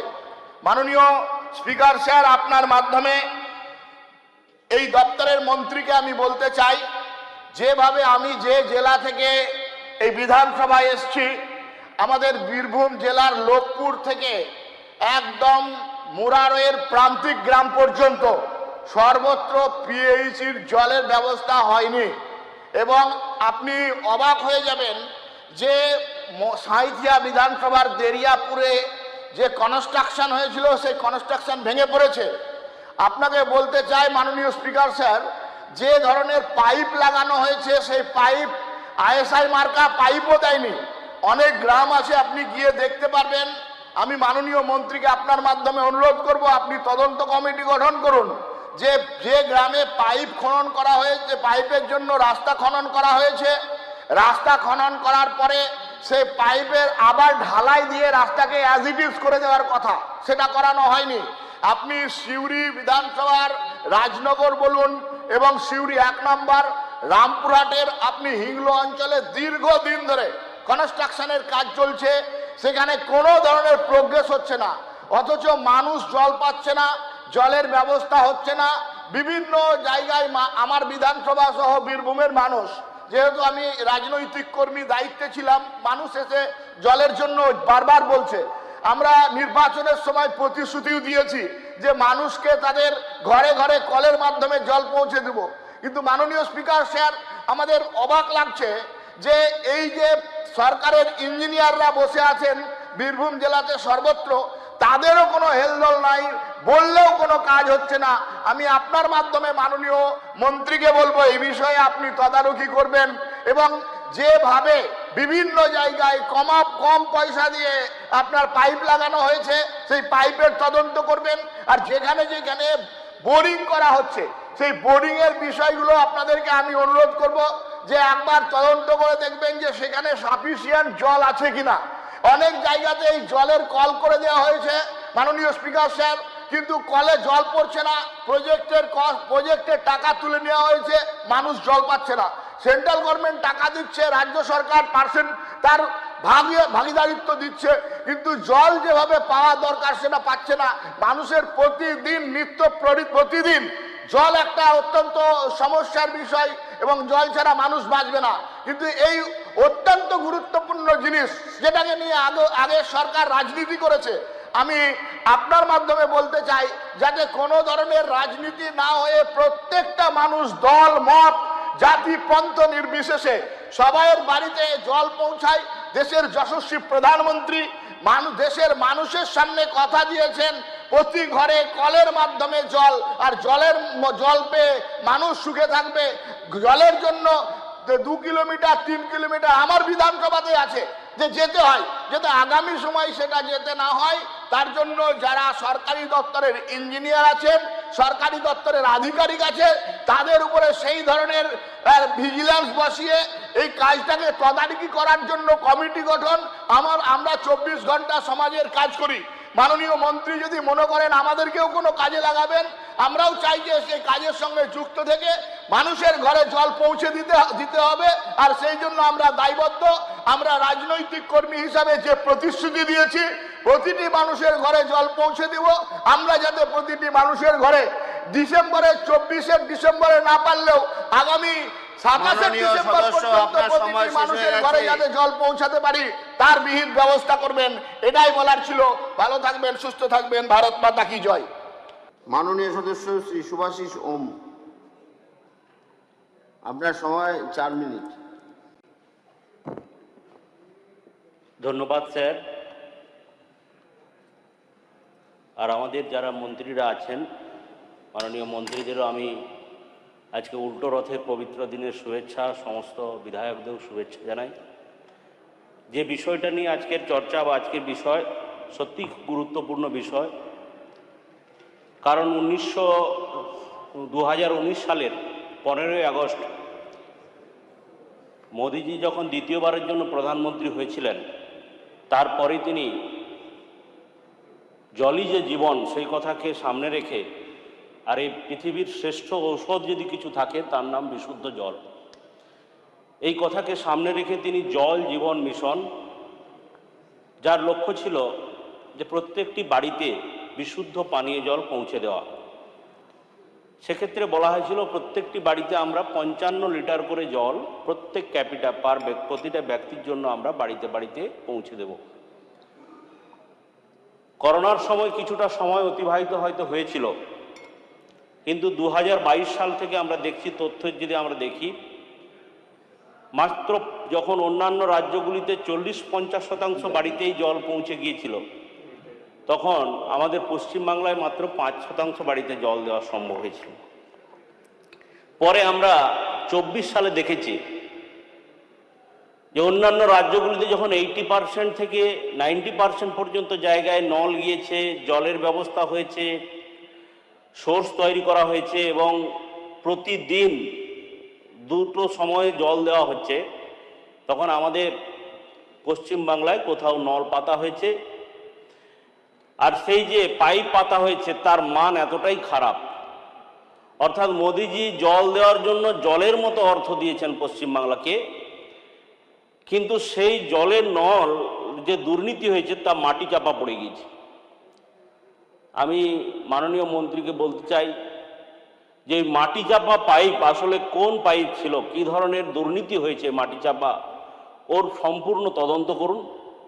আর আপনার তথ্য যা বলছে আপনারা লিখেছেন, আমি দায়িত্বশীল বিধায়ক হিসেবে বলতে চাই এ তথ্য সম্পূর্ণ মিথ্যা। ৭৬% নয়, সম্ভবত ২০ থেকে ২৫% বেশি বাড়িতে জল যায়নি।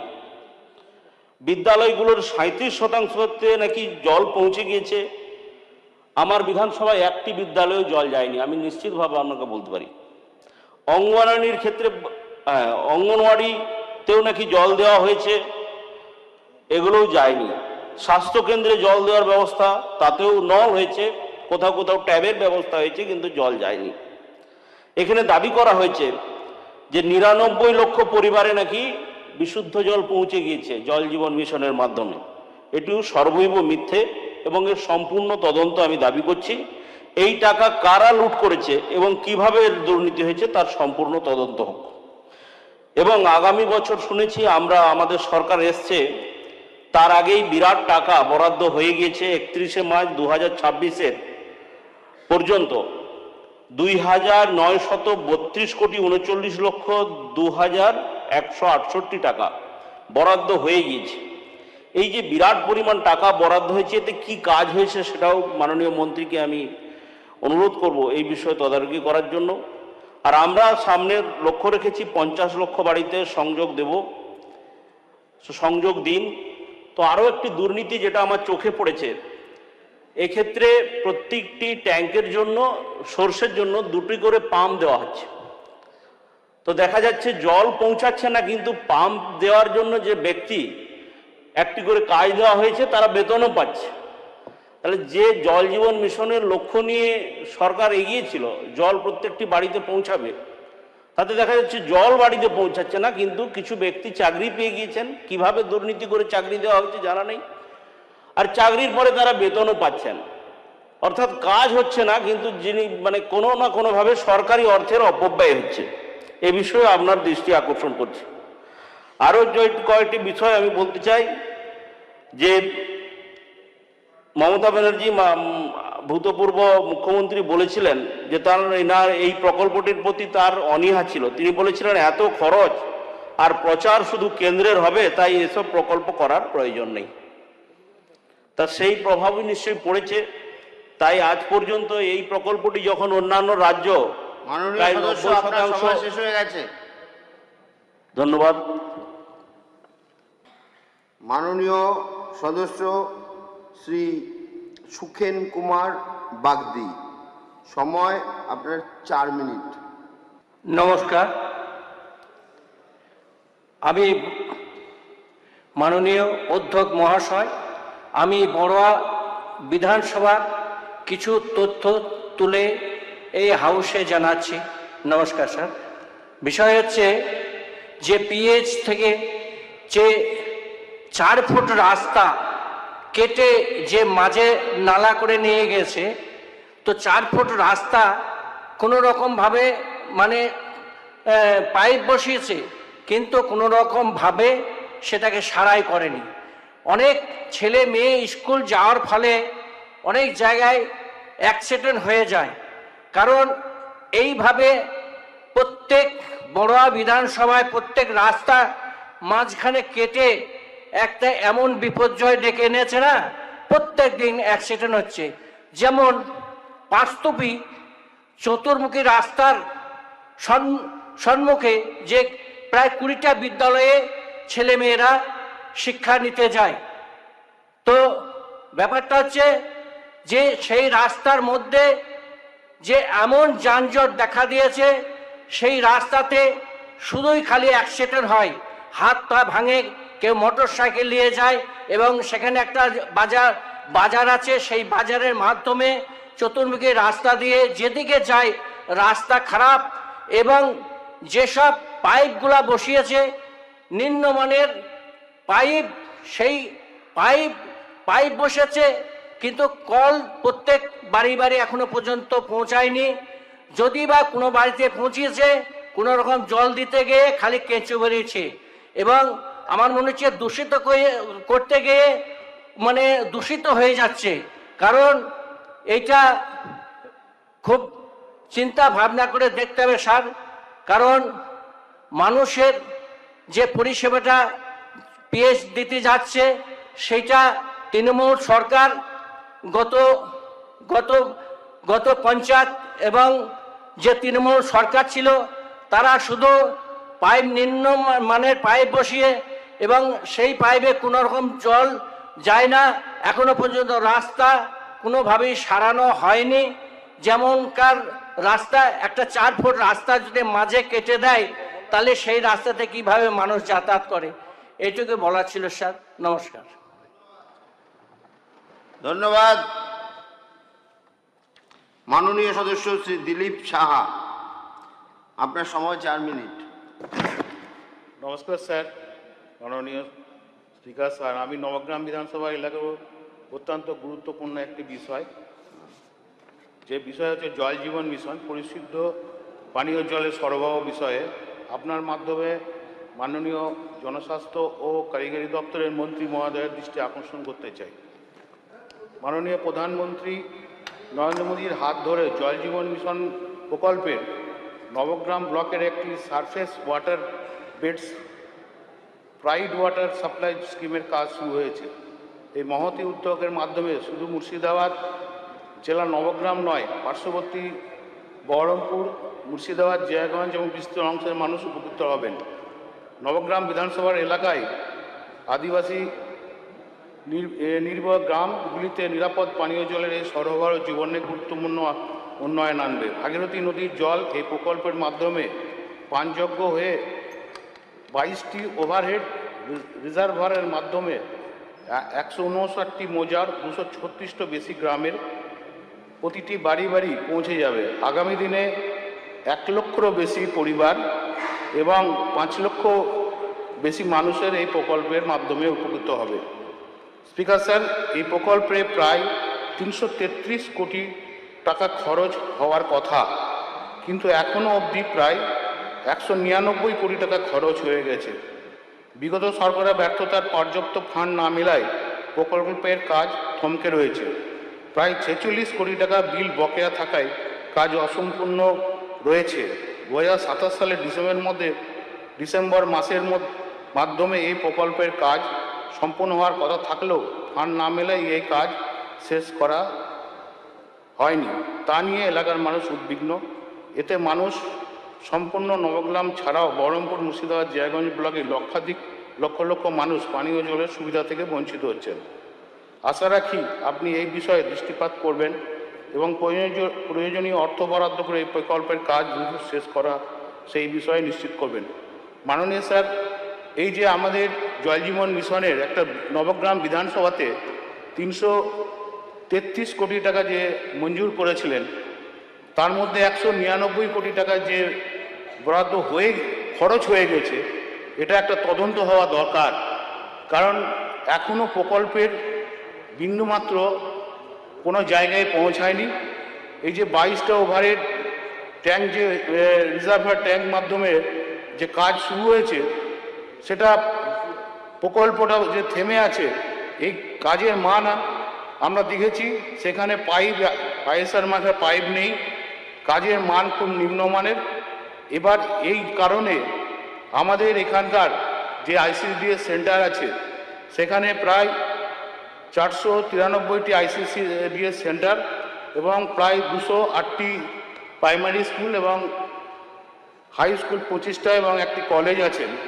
এই সমস্ত মানুষের এবং আমার বিধানসভাতে 2,42,000 যে মানুষ বসবাস করেন, তাদের যে জলের কষ্ট, আমাদের এলাকায় 150 থেকে 200 ফুট গভীরে এই নলকূপ বসালে জল আসে, কিন্তু বর্তমান যা পরিস্থিতি, জলের এতটাই অসুবিধা যে আমাদের ওখানে যে জলটা পান করছেন সেটা দেখা যাচ্ছে বিশুদ্ধ পানীয় জল না, যার জন্য ম্যাক্সিমাম ডায়রিয়া এবং কলেরায় আমরা হসপিটালগুলো গিয়ে দেখেছি যে অত্যন্ত মানুষ কষ্টের সঙ্গে থাকছে।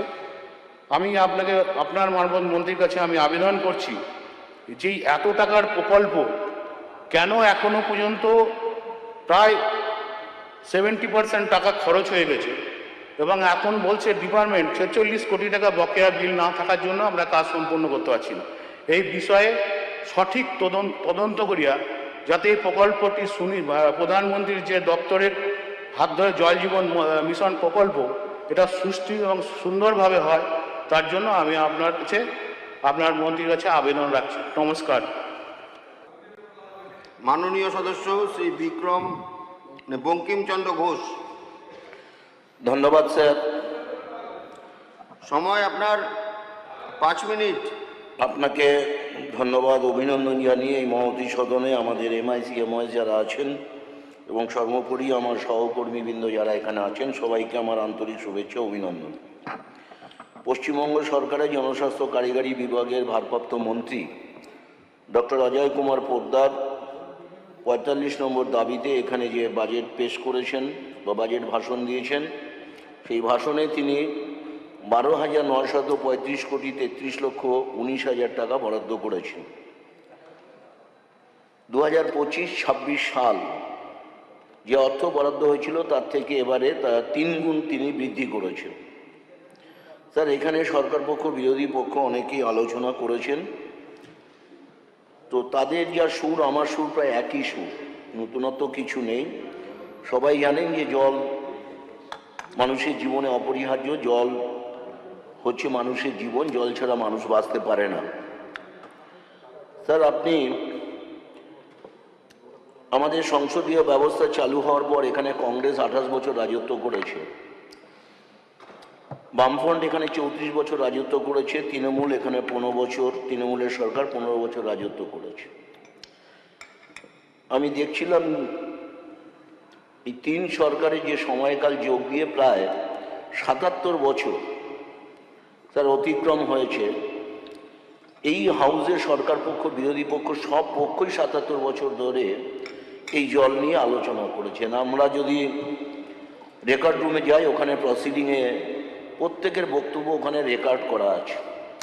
আজও আমরা সেই জলের সমস্যা নিয়ে এখানে আলোচনা করছি। আমাদের ভারতবর্ষের প্রধানমন্ত্রী যশস্বী নরেন্দ্র মোদীজি, আপনি জানেন, শুনলেন 2019 সালে 15ই আগস্ট জল জীবন মিশন যে প্রকল্প, সেই প্রকল্পের সূচনা করেছিলেন। আজকে প্রায় 7 বছর হয়ে যাচ্ছে, এখনও তার সুরাও হলো না। প্রচুর পরিমাণ অর্থ এই জল জীবন মিশনে বরাদ্দ হয়েছে, কিন্তু তার সঠিক ইমপ্লিমেন্টেশন হয়নি। এখন নানান দিক এখানে উঠে এসেছেন, সমস্যাগুলো নানান দিক উঠে এসেছে। স্যার, আমি আপনাকে এখানে বলবো, শুধু সমালোচনার জন্য সমালোচনা করে আমাদের লাভ নেই।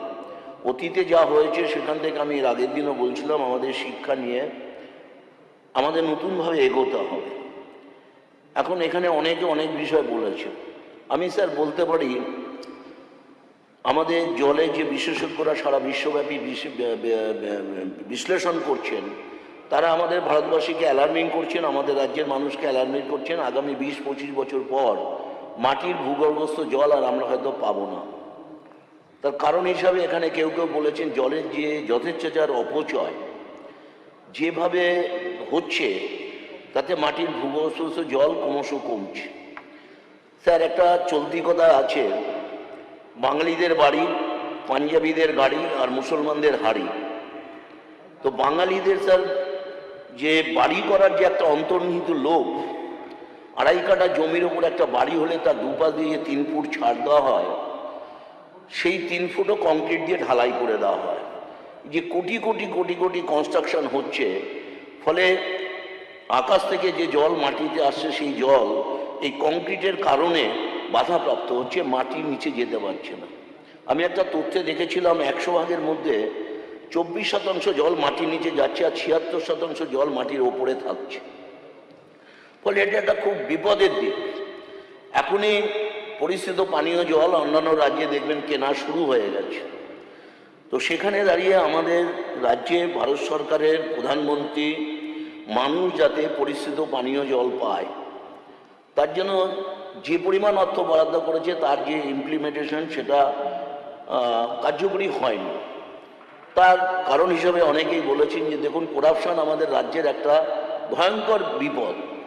সার্বিক ক্ষেত্রে, পরিকাঠামো উন্নয়নের ক্ষেত্রে আজকে যেভাবে করাপশন হয়েছে, দুর্নীতি হয়েছে, ফলে সেই দুর্নীতি রোধে যদি ব্যবস্থা নেওয়া যেত, তাহলে আজকে হয়তো এটা হতো না। আমি মাননীয় মন্ত্রী আছেন, এখনও বলবো যে পিএইচই দপ্তরে যে ঘুঘুর বাসা আছে সেটাকে আপনাকে প্রথমেই ভাঙতে হবে। এখানে শুনলেন ঠিকাদাররা যখন কাজ পায় তাদের যে শিডিউল, সেই শিডিউল অনুযায়ী যখন আমাদের ইঞ্জিনিয়াররা দেখভাল করেন, সেখানে একটা ওদের মধ্যে একটা অর্থের একটা আপনি এখানে তুলেছেন আগামী দিনে মানুষের বাড়িতে বাড়িতে জল পৌঁছে দেওয়ার জন্য। আপনাকে ধন্যবাদ, আপনাকে অভিনন্দন। সবুজ আলো জ্বলেছে, এরপরে লাল আলো জ্বলবে। লাল আলো জ্বালার আগেই আমি শেষ করে দিলাম। ধন্যবাদ। তার ভারপ্রাপ্ত মন্ত্রী শ্রী অজয় কুমার পোদ্দার মহাশয়কে আমি বলবার জন্য অনুরোধ করছি। আপনার সময় ধার্য করা হয়েছে 10 মিনিট। মাননীয় অধ্যক্ষ মহোদয়, বিধানসভার উপস্থিত সমস্ত সদস্যবৃন্দ, সবাইকে নমস্কার জানাই। পিএইচির ডিপার্টমেন্টের যে জল জীবন মিশন মাননীয় সম্মানীয় প্রধানমন্ত্রী শ্রী নরেন্দ্র মোদীজির জীবনের একটা স্বপ্ন। Jal Jeevan mission, surface water is the best water, কিন্তু এই 700 শ্যামলা ভূমিতে আন্ডারগ্রাউন্ড ওয়াটারের জন্য চিন্তা করা হয়েছে। যদি আমরা চেক ড্যাম, ছোট ছোট নদী, বীরভূমেও 6টা নদী আছে, সেভাবে কোনো জেলা নেই যেতে ছোট নদী নেই। আমরা যদি মাল্টিপল চেক ড্যাম করতে পারতাম আর সারফেস ওয়াটার দিতাম, এই প্রকল্প কোনোদিন ফেল হতো না। মোদিজির কল্পনা আছে আজকে 30 বছর পরে ওই নলে জল পড়ে। আজকে জল দেওয়াটা মিশন নয়, 30 বছরে যে পপুলেশন এক্সপ্লোশন হবে তা সত্ত্বেও আমরা জল দিতে পারবো। That was the mission of the our prime minister mister Narendra Modi. কিন্তু যে এখানে ফিগারগুলো দেওয়া হয়েছে 90 lakh household, this are the hypothetical, সমস্ত মিথ্যা তথ্য আছে। আমি কোনো সরকারের উপর দোষারোপণ করব না, কিন্তু we had done a lot of work in last 1.5 months. Total 200 company আছে, তারা 70% কাজ করছে, and 5500 তারা 30% কাজ করছে। আমরা কম্পিউটার থেকে প্রত্যেকটা কোম্পানির মালিক আর পার্সেন্টেজ, কত কাজ করেছে, কত টাকা পেয়েছে, we had find out. আপনারা উইদিন 5 days প্রত্যেকটা বিধায়ক একটা লেটার পাবেন, তাতে সমস্ত জিনিস ডিটেলে আপনারা কম্পিউটারের মাধ্যমে পাবেন। কি কি কাজ হয়েছে, কে কাজ পেয়েছে, কত কাজ করেছে, আর কত কাজ আপনারা ফিজিক্যালি দেখবেন কতটা হয়েছে। And you are the best জাজ। আপনারাই জাজ করবেন কতটা কাজ হয়েছে, আপনারা ডিসাইড করে জানাবেন। আমি নিজে প্রত্যেকটা জেলায় যাব, আমার টিম যাবে, আর যারা করেছে সেটা সরকারের লোক নেই, তারা contractor, they will be punished severely. The things has been initiated and started, an order has been given. Within 15 days FIR will be initiated and they will be arrested, and the officers which has signed their bill, they will be also suspended. The drastic action will be taken, nobody will be spared. জল Jeevan mission যে আছে প্রত্যেকটা বাড়িতে, we have got only 29 months. December 28 is the deadline. তার মধ্যে আমরা mission পূর্ণ করব, এটা আমি পুরো হাউসকে বিশ্বাস দিতে পারি। আপনারা অস্বস্ত থাকবেন, we will do it, we will all might. আপনাদের সমস্ত লোকের সমর্থন নিয়ে, কাঁধে কাঁধ মিলিয়ে, হাতে হাত মিলিয়ে, আমার সমস্ত লোক যদি চাই তো এই মিশনটা আমরা পূর্ণ করতে পারবো। তাদের সমস্ত লোককে একটা রিকোয়েস্ট করব আমি, চেক ড্যামের জন্য সমস্ত লোক সমস্ত ডিপার্টমেন্টকে অ্যাপ্লাই করুন চেক ড্যামের জন্য। যেমন আমি বীরভূমের কথা বলি, অজয় নদী ছাড়া ছোট ছোট নদী আছে, সেটা নালাতে পরিবর্তিত হয়ে গেছে। যদি মাল্টিপল চেক ড্যাম করা হয় তো এই 700 শ্যামলা ভূমি কোনোদিন জলের অভাব হবে না। মোদিজি যখন একটা নদী নর্মদা নদীকে 1600-1400 কিলোমিটার চেক ড্যাম করে নিয়ে যেতে পারেন, গুজরাটের যে ভূমিতে জল ছিল না সে ভূমিকে সব সময় জলের মতন করে দিতে পারেন, তো এই তো 700 শ্যামলা ভূমি, এখানে জলের অভাব নেই। আমরা কৃত্রিম অভাব চেষ্টা করছি, আমরা একে শ্মশানে পরিণত করার চেষ্টা করছি। যদি চেক ড্যাম সব জায়গা হয় আর আমরা রেন ওয়াটার হারভেস্টিং সিস্টেম যদি লাগু করতে পারি, কোনোদিন জলের অভাব হবে না আর আমরা জল জীবন মিশনকে পূর্ণ করতে পারবো। পুরুলিয়ার যে জাইকা মিশন আছে, আমরা 2 মাস থেকে কন্টিনিউয়াসলি জল চালাচ্ছি। 29th July I will go to open the JICA mission in Purulia. তারা যতটা এরিয়া আছে তারা জল পাবে। Within September we will reach up to the 8,000 villages. Total আছে 37,000 villages. By September 30 we will reach up to the 9,000 village. যদি এই হিসাবে আমরা সব মিলে কাঁধে কাঁধ মিলিয়ে এক দুসর ক্রিটিসাইজ না করে যদি মিলে আমরা কাজ করি, we will fulfill the mission. এটা মিশন ফেল হয়েছে যেই করেছে, কাটমানি যেই খেয়েছে সেটা আলাদা ব্যাপার, but mainly responsible persons are the contractors and the engineers, আমার ডিপার্টমেন্টের লোক, যারা গ্রাম পঞ্চায়েতের লোক, তারা। আমরা কাউকে দোষারোপণ করব না, কিন্তু যা হয়ে গেছে, কিন্তু সামনে যে 29 মান্থস আমাদের হাতে আছে তাতে জল জীবন মিশনকে আমাকে পূর্ণ করতে হবে। সবার আমি চাইবো আপনারা কোঅপারেট করুন। আর এটা আবার বলবো, surface water is the best water.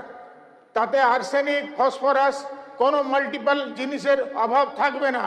আমরা ভালো জল পাবো আর কন্টিনিউয়াস জল পাবো। 30 বছর পরেও আমরা জলের অভাব হবে না যদি চেক ড্যাম হয়।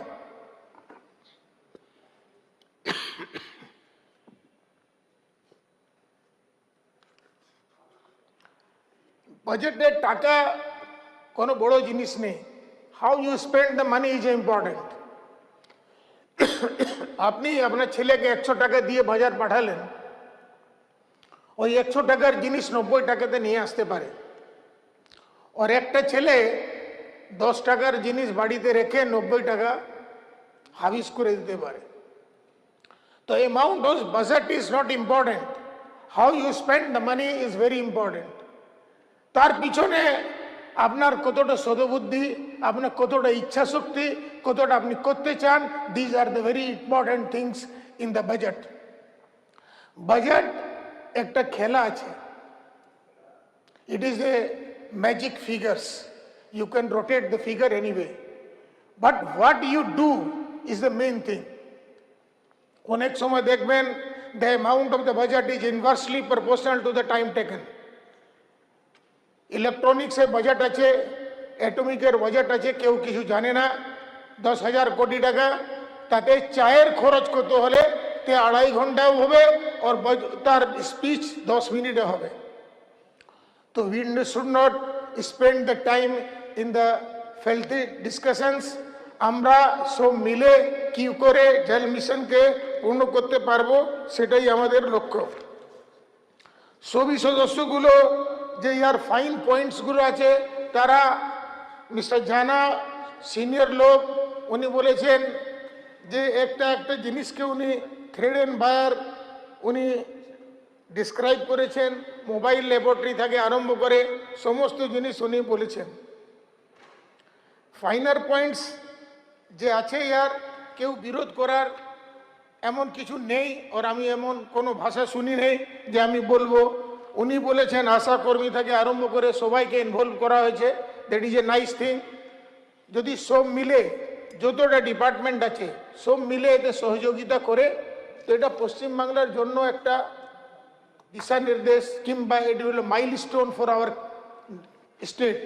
যদি আমরা সবাইকে জল দিতে পারি আর ভালো জল সব খেতে পারে, তো জলই জীবন আছে। জল ছাড়া আমরা বাঁচতে পারবো না।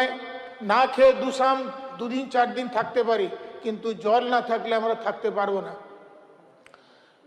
স্যালাইন ওয়াটার হোক, হসপিটালে জল হোক, আমরা বইতে দেখেছি অনেক হসপিটালে জল দিয়েছি, কিন্তু কলকাতাতে বড় বড় হসপিটাল আছে, the need drinking water and good quality of drinking water.